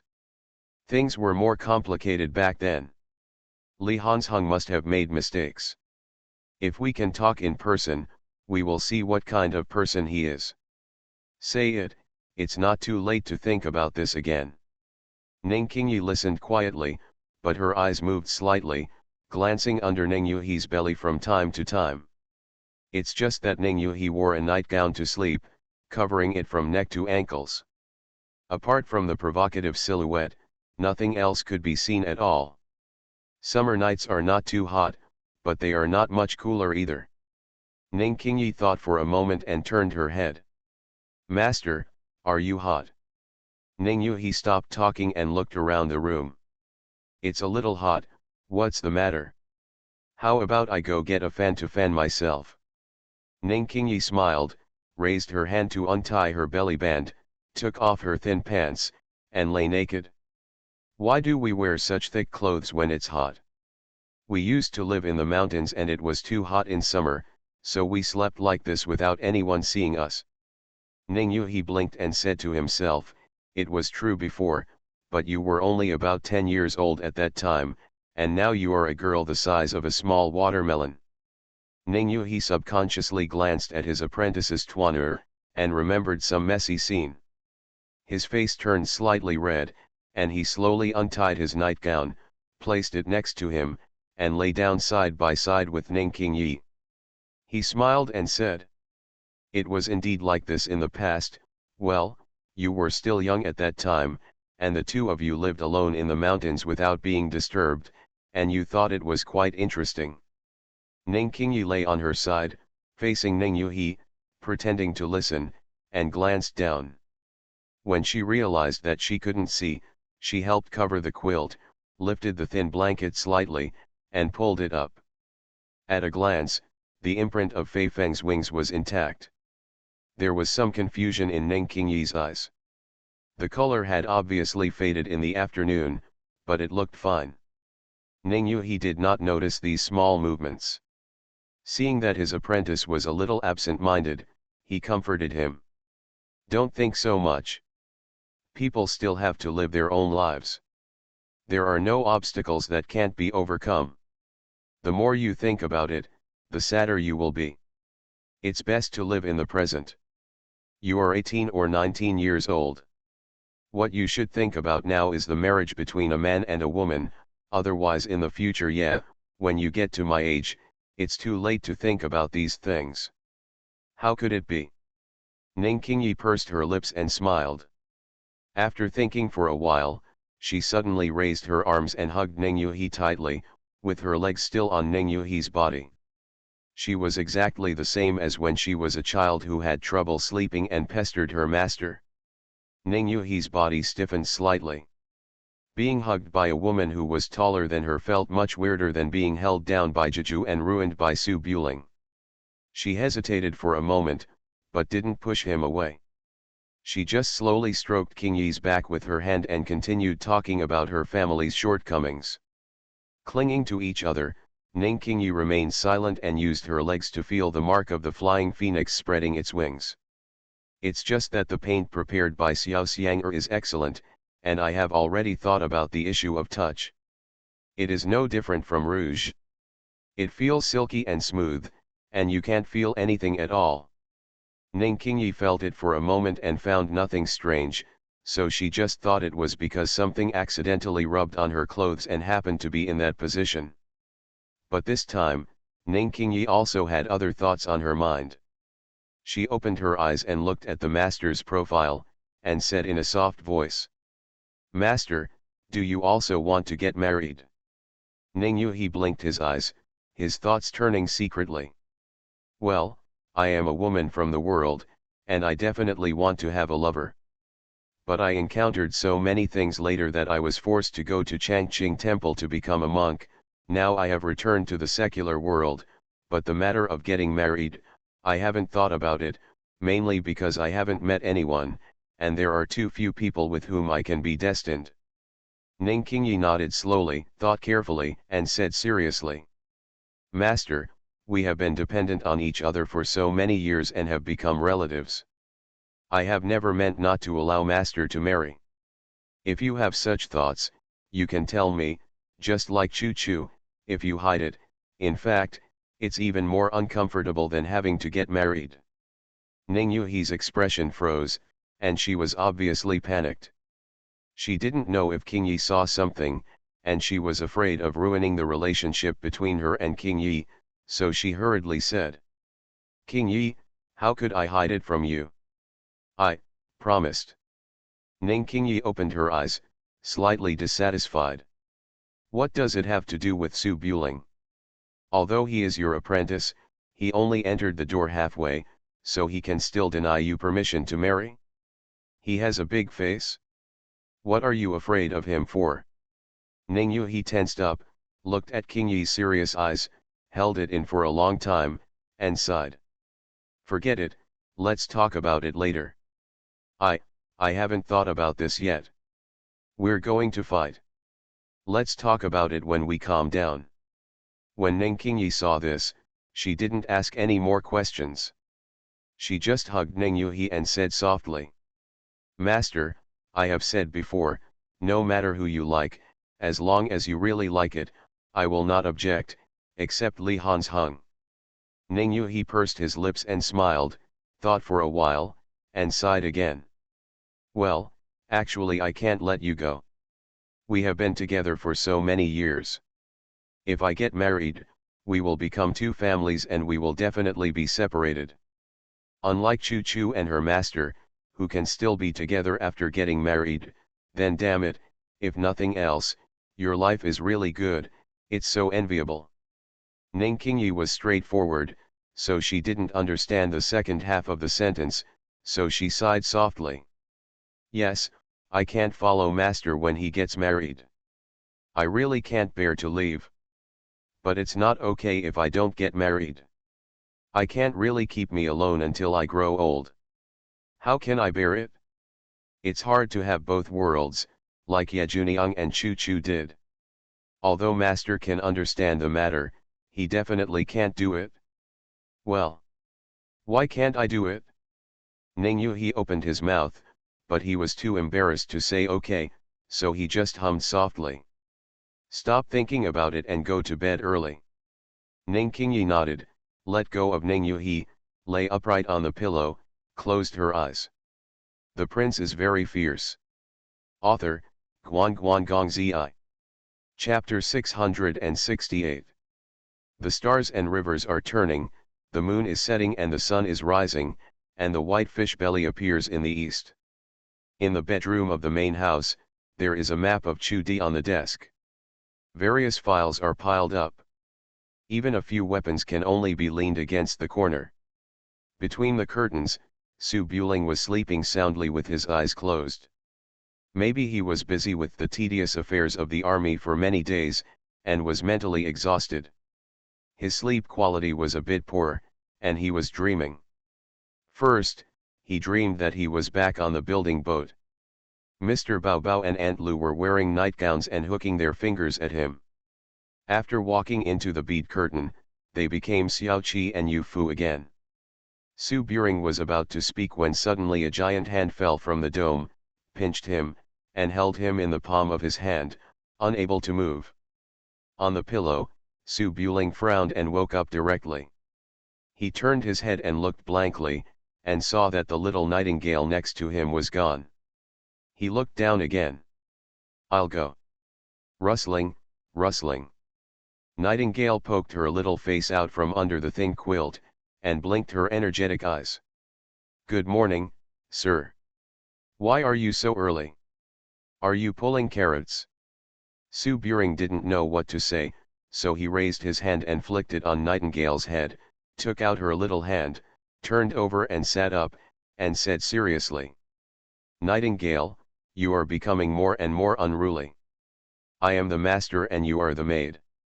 Is there a maid as presumptuous as you?" The nightingale has been following Su Buletin for so long, and the warm bed has been warmed from last year to this year, from winter to summer, and she has already become timid. She sat up and put her belly band around her neck, her face as serious as ever. It is natural for a maid to serve the young master. How can the young master say that I have no rules? I've told you so many times, be shy, and it's like I'm sleeping with you. Aren't they all the same? Nightingale didn't care at all. She turned her back and held both ends of the tether. Master, tie it up for me. Su Buring had no choice but to raise his hand and tie a bow, then took the small skirt, put it on Nightingale's thin shoulders, and then braided Nightingale's hair. Nightingale's hair is very long, spread out almost to the bend of her legs, but it is not difficult to braid it, and it can be done in 2 or 3 strokes. The crow of cocks was heard outside the mansion, and the beat of drums was heard outside the city. After Su Buling and Nightingale finished washing, they took their handsome swords and went out to work. When he walked out of the yard, he saw Ning Qingyi, who had gotten up early, already standing in the middle of the road. Ning Qingyi put on light armor again, dressed as a soldier, without a helmet. Her tall figure faced the morning light, and her long hair was tied into a ponytail hanging behind her head. She looked clean, neat, and heroic. But at this time, he had his back to the courtyard gate, as if he was thinking about something, and he was a little lost in thought. Su Buling walked behind and found Ning Qingyi unresponsive. Just as he was about to call out, the little nightingale next to him raised his hand and slapped the armor skirt behind Ning Qingyi, making a crisp snap sound. Ring. Ning Qingyi was startled and suddenly came back to her senses. She felt a burning sensation on her back, which made her feel numb. She turned back angrily and glared angrily, and saw Su Buling standing behind, looking like it had nothing to do with him. Ning Qingyi's eyes were filled with embarrassment and annoyance. She glanced at Nightingale behind her, her face became even more intense, and she said in a cold voice, "You are a swindler, sneak attack from behind."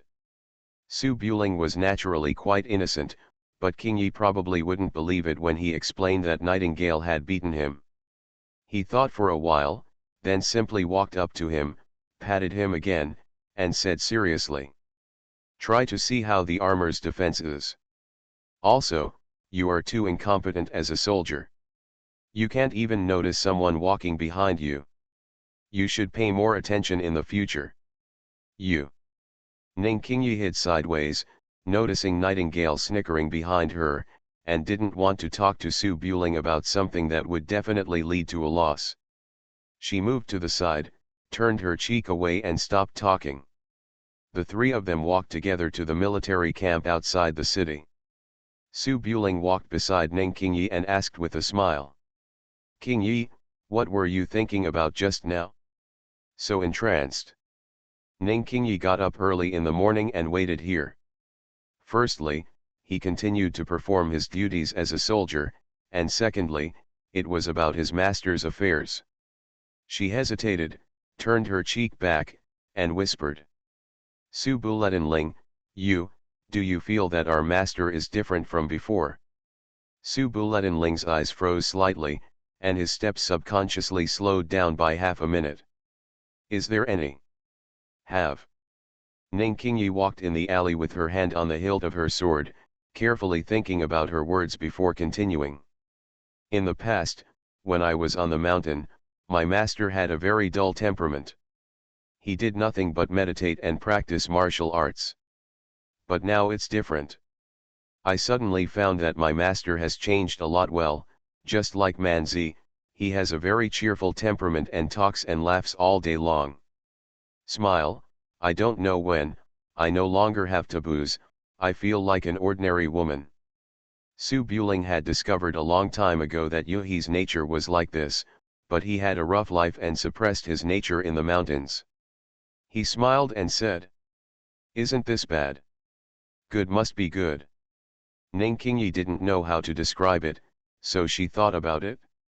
"I've been outspoken since I was a child, and I don't know much about emotional matters. I think, well, master seems to have a man he likes, but I'm not sure. You have so many women, so you should know women very well. I think master does she have someone in mind?" Su Buling blinked, what should I say?" Ning Qingyi frowned slightly and gave Su Buling a sideways glance. "You are my junior brother. Once a teacher, You are always a father. You have to care about master's affairs. I warn you in advance that what master wants to do is her own business. You and I must not interfere and make master embarrassed. As the old saying goes, girls should not be kept when they grow up. If you keep them, they will become enemies. If we stop master, we may become enemies one day. Su Buling shook his head. How can I stop her? I am so happy. Ning Qingyi was a little dissatisfied when he heard this. You are still eager for master to get married? Master will become two families with us after she gets married, and we will never live together again. How can I bear it?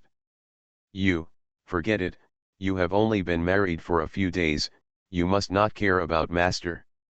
Su Buling spread his hands slightly. I think whatever senior sister thinks. At most, master will still live in the back house of the palace after she gets married. How can that be possible? In that case, master's husband will become the son-in-law of your Su family. Su Buling was speechless. Ning Qingyi has been slow in feelings since he was a child. If he can't think it through, he will not think about it. He walked in front. While the three chatted, they came to the camp of the Rebellion Suppression Army outside the city. At dawn, tens of thousands of soldiers and horses have been lined up on the plains. Under the leadership of their centurions, they practiced spearmanship and archery. As for training soldiers, Yang Zunyi, one of the 4 generals of Ziliang, can do it easily. There is no need for Su Buling to command the experts. Su Buling, the great commander, really only needs to be responsible for one thing, commander. Of course, this commander is not just standing on the stage as a vase. If you want to convince the new recruits under your command, you still have to show off where you should. Su Buling took his personal soldiers to patrol the military camp. When he saw someone shooting arrows, he would go over and shoot a bird from a mile away with a 7-stone bow. When he saw someone playing with a gun, he would take the gun and a little cold light would come first, and then the gun would come out like a dragon. During the break, he would also do something like the overlord lifting the tripod. After this set, everyone in the military camp dropped their jaws. Then he would speak more kindly, telling the inspirational deeds of a certain general of the Ziliang army, who climbed from a grassroots to a general, to cheer up the soldiers who had just joined his command. Because the deeds were all true, the effect was surprisingly good, and everyone was excited to hear it. However, the government soldiers are government soldiers after all. They are farmers who work hard on weekdays. In the past, it was a peaceful time. Many of them had never been on the battlefield. It was impossible to become a fierce army without experiencing a few actual battles. Su Buling did not devote all his energy to the government soldiers. Outside the military camp, there is a forest in the eastern suburbs of Nanyang City. A wooden wall was erected around it. It was guarded by the Ziliang army and no one was allowed to enter. 1,000 infantrymen led by Yang Guanyu were stationed in it. There were 4 cannons inside. Under the guidance of experienced hands, 1,000 soldiers took turns to learn skills such as charging, adding bullets, and aiming. However, the powerful weapon of cannons cannot be known in advance by the court and the opponent. The sound of a cannon can be heard 10 miles away. It is obviously impossible to test fire next to the military camp of the government soldiers. You can only learn these basic knowledge first. After a round of inspection and condolences to the military camp where 30,000 people were stationed, it was basically getting dark. When Su Buling and Yang Zunyi were chatting in the military tent, Nightingale ran in and said that the tower ship had arrived at the mouth of Fengshan River. You are listening to Novels at Bless Up channel. Wish you happiness and luck. Please subscribe to receive new novels. How do you feel about this novel? Please like and leave a comment. The Prince is very fierce. Author, Guan Guan Gong Zi. Chapter 669. Moon on the Branches. The Beihe River is lined with willow trees. During the war, there were no tourists sailing on the riverside. Only the imperial cargo ships transporting grain, grass, and ordnance occasionally passed by. At the mouth of the Fengshan River, a building boat was docked in the river bend. It was already dark, and everyone on the boat had rested, and it was very quiet. When Su Buling learned that his daughters-in-law had arrived, how could he wait until the next day? After coming out of the military camp, he rode the wind-chasing horse and ran for more than 20 miles to the foot of Fengshan Mountain in the wilderness. Ning Qingyi had nothing to do when she went back, so she followed her to visit her friend Manzi, who must have been stunned. She knew that Manzi liked delicacies from all over the world, and she was carrying a food box in her hand, which contained zhenping roast chicken and soju, a specialty of Nanyang. The two got off their horses by the river and walked towards the boat. On the boat, Zhu Manzi couldn't sleep at night. He kept looking at the road with a telescope from the window. When he saw Su Buling, he immediately became energetic. He picked up his little skirt and ran out in a hurry, even the bulging hem of his clothes was gone. Trembling, Su Buling curled his lips slightly, and as soon as he stepped onto the steps, Manzi ran out of the shipbuilding. After seeing him, he quickly acted unhurriedly and smiled. "Mr. Su, Xiaoning, you are back." "Yes." Su Buling walked over and wanted to hold Xiao Manzi and spin him around a few times.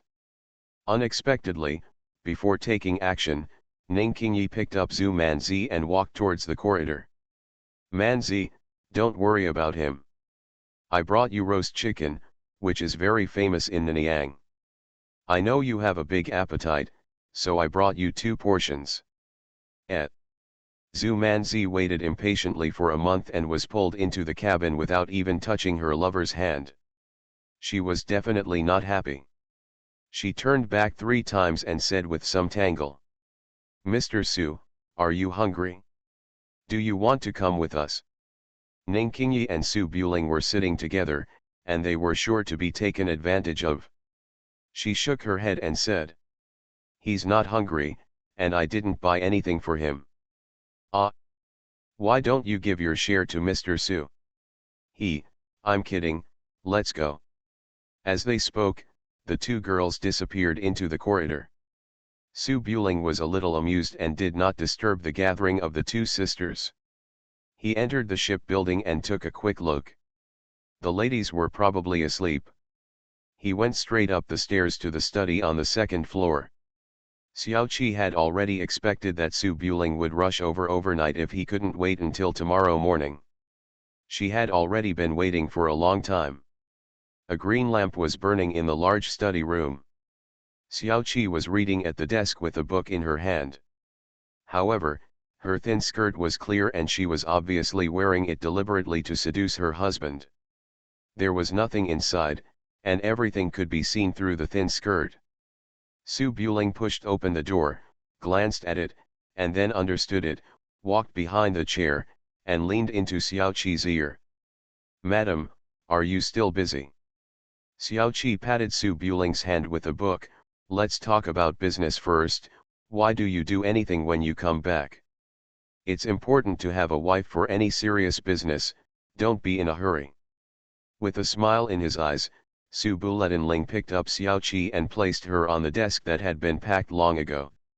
There was a bit of anger in Xiao Qi's eyes, and she turned her cheek to prevent the kiss. "Let's finish talking about the serious stuff first. I'll be so dizzy later that I forget everything, so what else can I say?" Su Buling looked a little helpless and had no choice but to sit back on the chair, sit upright and listen attentively. Xiao Qi sat up from the desk, placed her white feet on Su Buling's knees, supported her chin with her hands, and said condescendingly, "I have already told you in the letter how to fight in the future, and there is nothing else important. But a few days ago, Prime Minister Xiao sent a secret letter, saying that Kui Huailu, the imperial censor, suddenly came to the Xiao mansion as a guest and chatted about some official matters. And then left." Su Buring gently pinched his calves and toes. "Is this a problem?" "Of course this is a big deal. When Kui Huelu went to the Prime Minister's mansion, they talked about official matters in the court. These matters can be discussed in the court. There is no need to run home many times.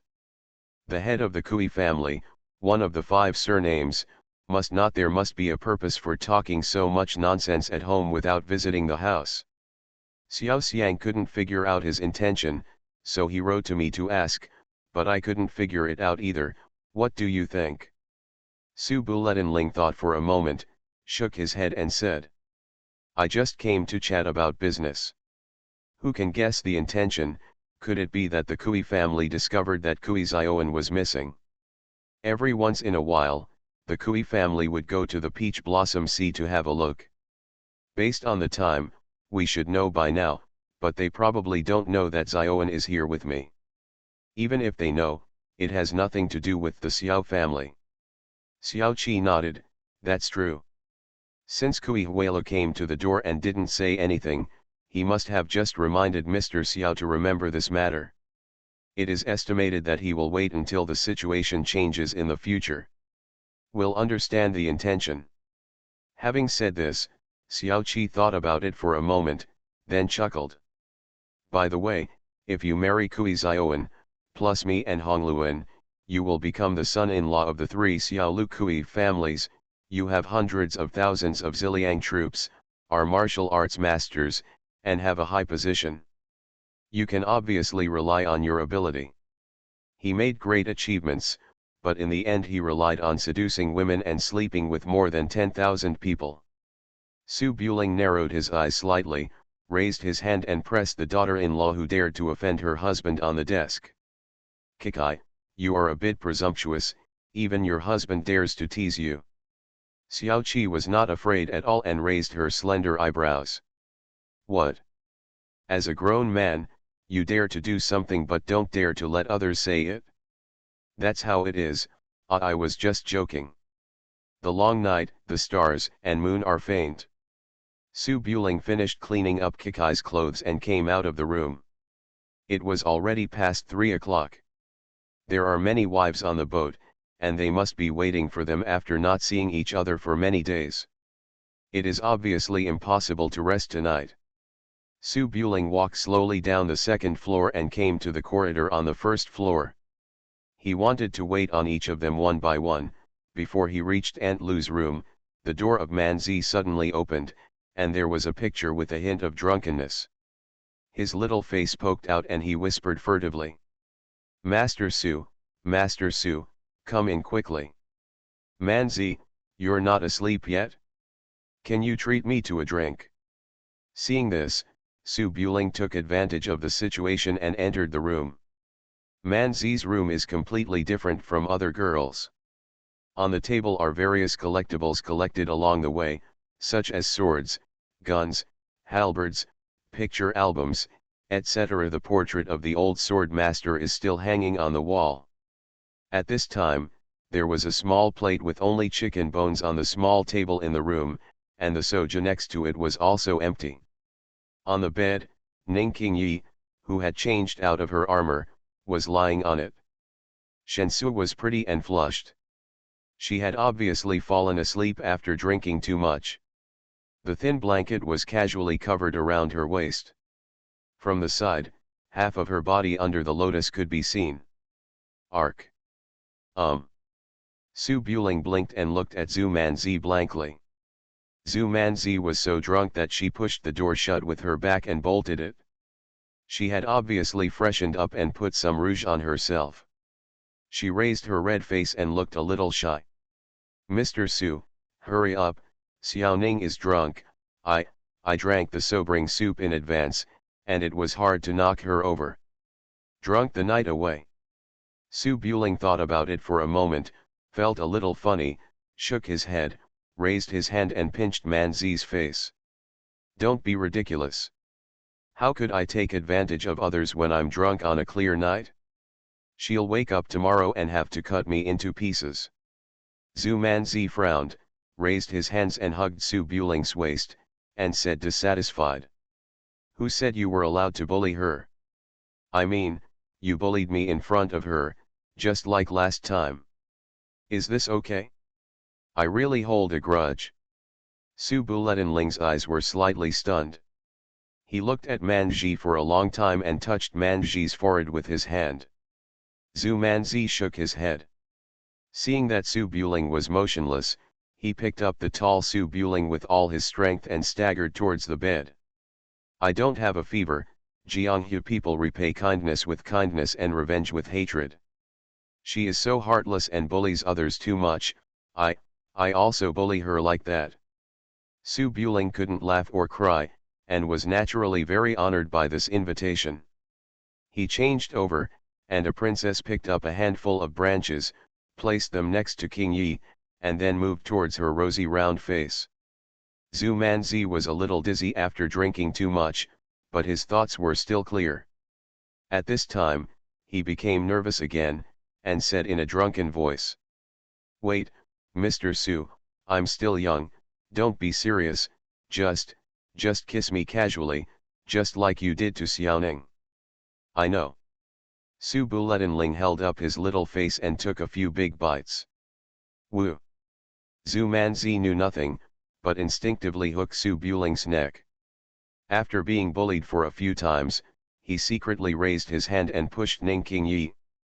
Ning Qingyi frowned slightly, maybe because he drank a little too much. He didn't wake up, he just turned around and fell asleep to the inside. Zhu Manzi squinted his eyes, waited dizzy for a while, then raised his hand to push again. Ning Qingyi said and rolled around to get a wider space. Su Buling almost laughed when he saw this scene, but in order to satisfy Xiao Manzi, he still bullied people seriously. Zhu Manzi was a little anxious. He hooked Su Buling's neck, pulled Su Buling over and put him in front of him, and then pushed Ning Qingyi hard. Xiaoning, look what I'm doing. Ning Qingyi was fed a little too much, and there was nothing to be wary of on the boat. Moreover, Manzi was not a good sleeper in the past. He often rolled over and got used to it, but he still didn't wake up. Zhu Manzi's eyes were blank, and after waiting for a while, he pushed Ning Qingyi again. It went back and forth like this, I don't know how many times. Ning Qingyi didn't wake up, but Zhu Manzi himself was a little overwhelmed and forgot his original intention. He just lay there softly and allowed others to bully him, until he finally got drunk and fell asleep in a daze.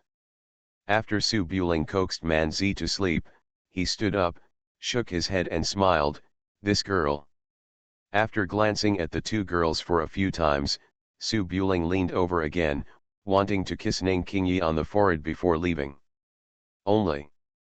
Zhu Manzi was drowsy, half asleep, and found that Su Buling had stopped moving. He opened his eyes again and took a look. Ah, the surname is Su. My father is a sword master. Hey, Zhaibao, I was wrong, don't bite me. I won't listen, I won't listen. The prince is very fierce. Author, Guan Gong Zi. Chapter 670. After being tormented by Manji, who was drunk and crazy for a long time, Su Buletinling was able to coax Manji to sleep. He came out of the house and didn't know what time it was.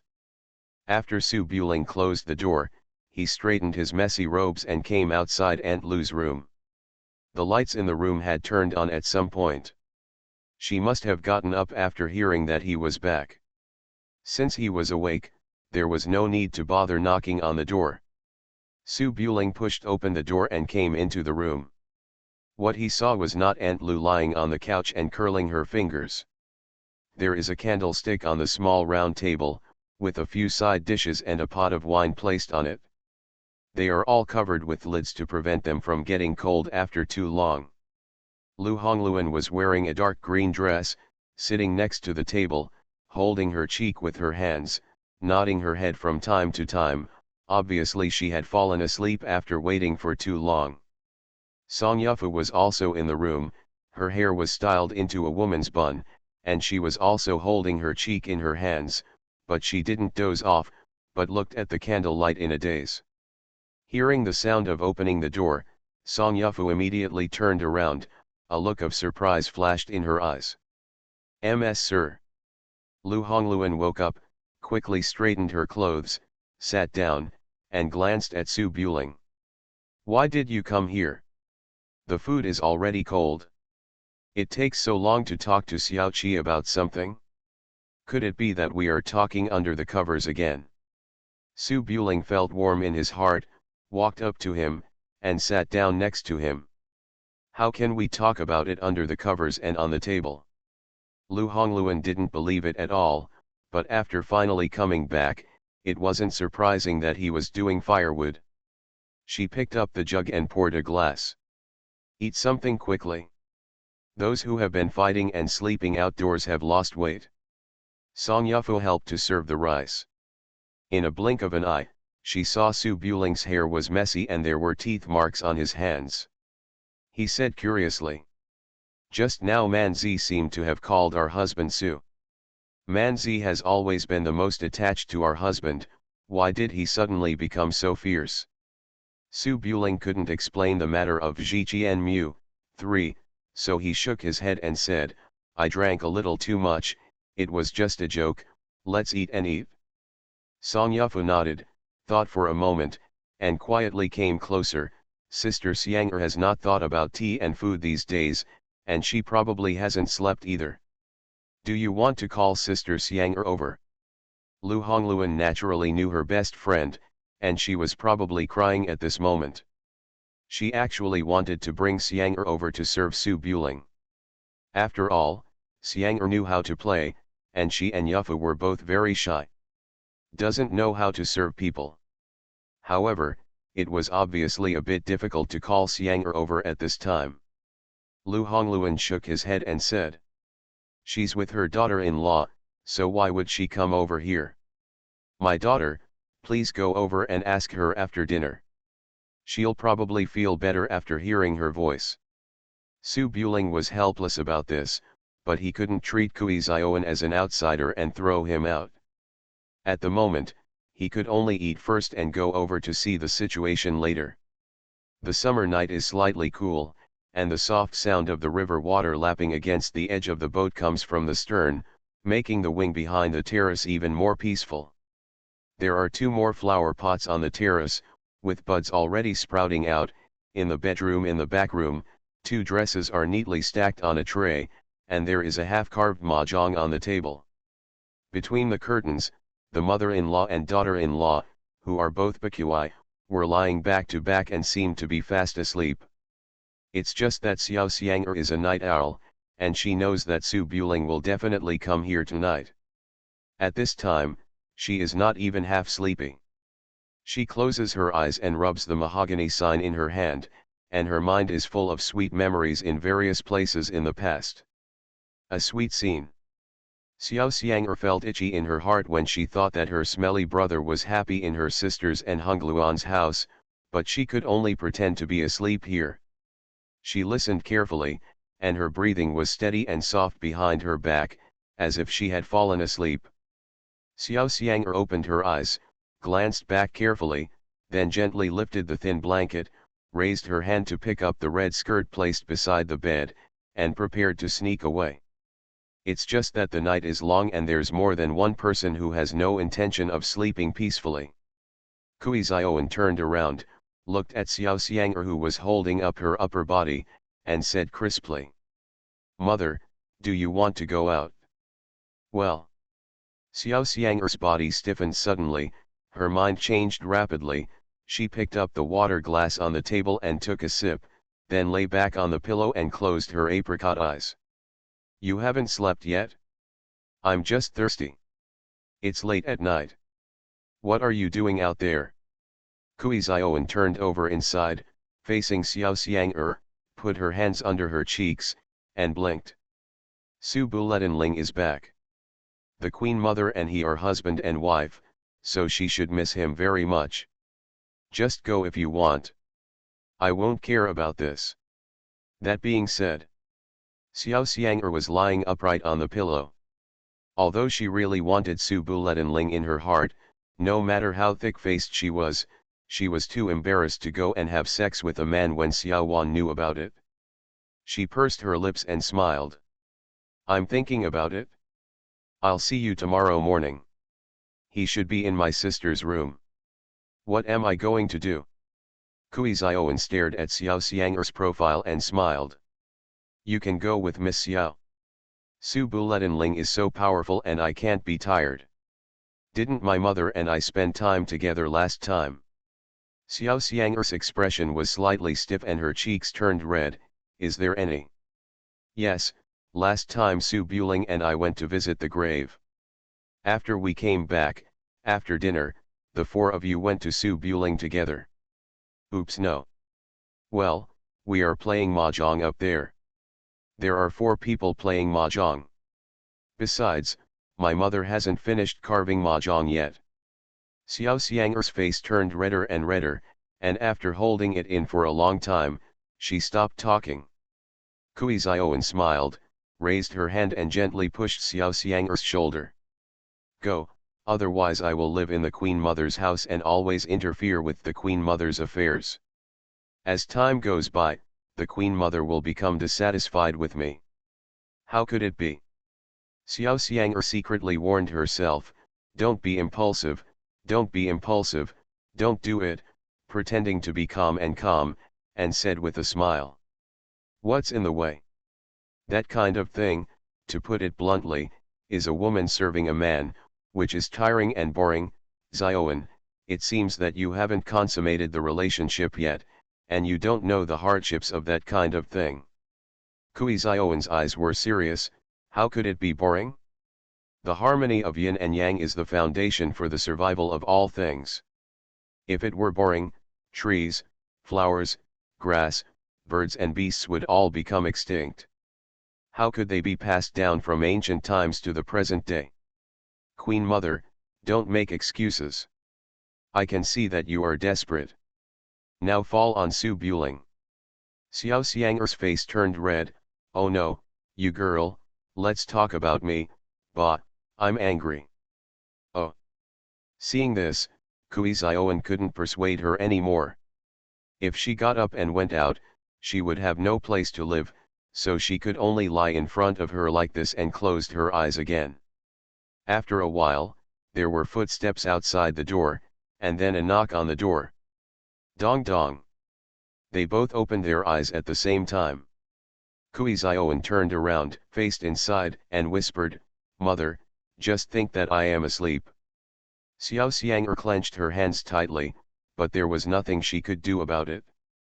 It didn't matter if she fell asleep. She couldn't do anything in front of her daughter-in-law. Xiao Xiang'er hesitated for a moment and turned her head to look at the outhouse. I'm going to bed. I'll talk about it tomorrow if I have anything to do. Soon, Su Buling's voice came, yeah, okay. It was obviously a bit reluctant. After all, they hadn't seen each other for a long time. Even if they didn't do anything else, just looking at each other would be satisfying. No. Kui Zioan thought for a while and said, come in, I don't mind. Xiao Xiang'er pursed her lips, but didn't stop her. Squeak. The door opened, and Su Buring, who was wearing a white robe, walked in. His hair was still a bit messy, and he didn't clean it up even when he was about to go to bed. Xiao Xiang'er glanced sideways, and when she saw Su Buletin looking like he had finished his work, his eyes showed a bit of embarrassment. Come here after you have dressed up, Xiao Wan is here. Su Buling looked helpless and raised his hand to touch his hair. Don't think blindly. Man Zi was drunk just now. He went crazy and almost scratched me to death. Xiao Xiang'er didn't believe this excuse, but with Xiao Wan in front of her, she couldn't say much, so she could only look at her pitifully, with a look like I miss you so much but can't say anything. Kui Zioan didn't feel sleepy. Hearing this, she revealed her cheek from behind Xiao Xiang'er. If you bully others, they will definitely scratch you. Su Buring smiled. Seeing that both of them were well covered and there was no room for exposure, he walked to the back room generously and sat down on the stool next to the dressing table. How are you these days, Miss Kui? Are you still getting used to living here? I've always been fine, but it's not easy to grow flowers on the boat. My mother has been having a hard time these days. She can't sleep every night. When I touch that little sign, I miss you. What, I? Xiao Xiang'er's face turned red when she heard this, and she couldn't stand being caught in the middle. She could only turn her eyes and glare at Su Buling. Go to bed. What are you doing here at night? Hongluan misses you so much. He stands at the window all day as a watcher. You don't even know to go over and take a look. Su Buling glanced at Xiang'er for a few times and was already satisfied. It was too late to stay in the bedroom for a long time, so he had to get up and say, "Okay, I'm going to rest first. These days I can only come here once in the evening. It's more than 20 miles away, so I probably won't be able to come here every day. When I came here today, I said hello to the army. I'll have a day off tomorrow and I'll take you with me. Go for a walk on the White River Causeway." Xiao Xiang'er and Kui Zioan have special status. Unlike other women who can move around at will, it is really inconvenient to go out. However, Xiao Xiang'er had lived in the palace for too long and was not very interested in sightseeing. As long as Su Buletinling was around, she was content. She closed her eyes and waved her hands. It's a chaotic situation outside. What am I going to do? Come back a few more times, well, just stay with my sister and Hongluan. Su Buling nodded and was about to turn around and leave, but Kui Zioan behind him raised his head. I heard that the White River Causeway in Nanyang is very beautiful. If you are not busy, you can take me to see it. Su Buletinling paused and said with a smile, "No problem. Thank you." Kui Zioan smiled and lay back again. Xiao Xiang'er's almond-shaped eyes turned slightly, and she wanted to tell Su Buling not to make wrong decisions, but when the words came to her lips, she suppressed them. After all, there is no stopping this matter. As the old saying goes, once you get to the shore, you can't push your daughter-in-law, who is suffering from the same disease, into the water. After Su Buling said goodbye, he walked out of the room and the room became quiet again. Kui Zioan seemed to feel more at peace, turned over and faced inside again, closing her eyes. Xiao Xiang'er was not sleepy to begin with, and now she couldn't sleep even more. She lay on the pillow with her eyes closed and she didn't know how long it had passed. She felt that Zioan might have fallen asleep, so she carefully touched the skirt placed beside the bed. Kui Zioan did not wake up this time, and fell asleep with steady breathing. It was not until Xiao Xiang'er sneaked out of the room that she curled up the corners of her lower lips.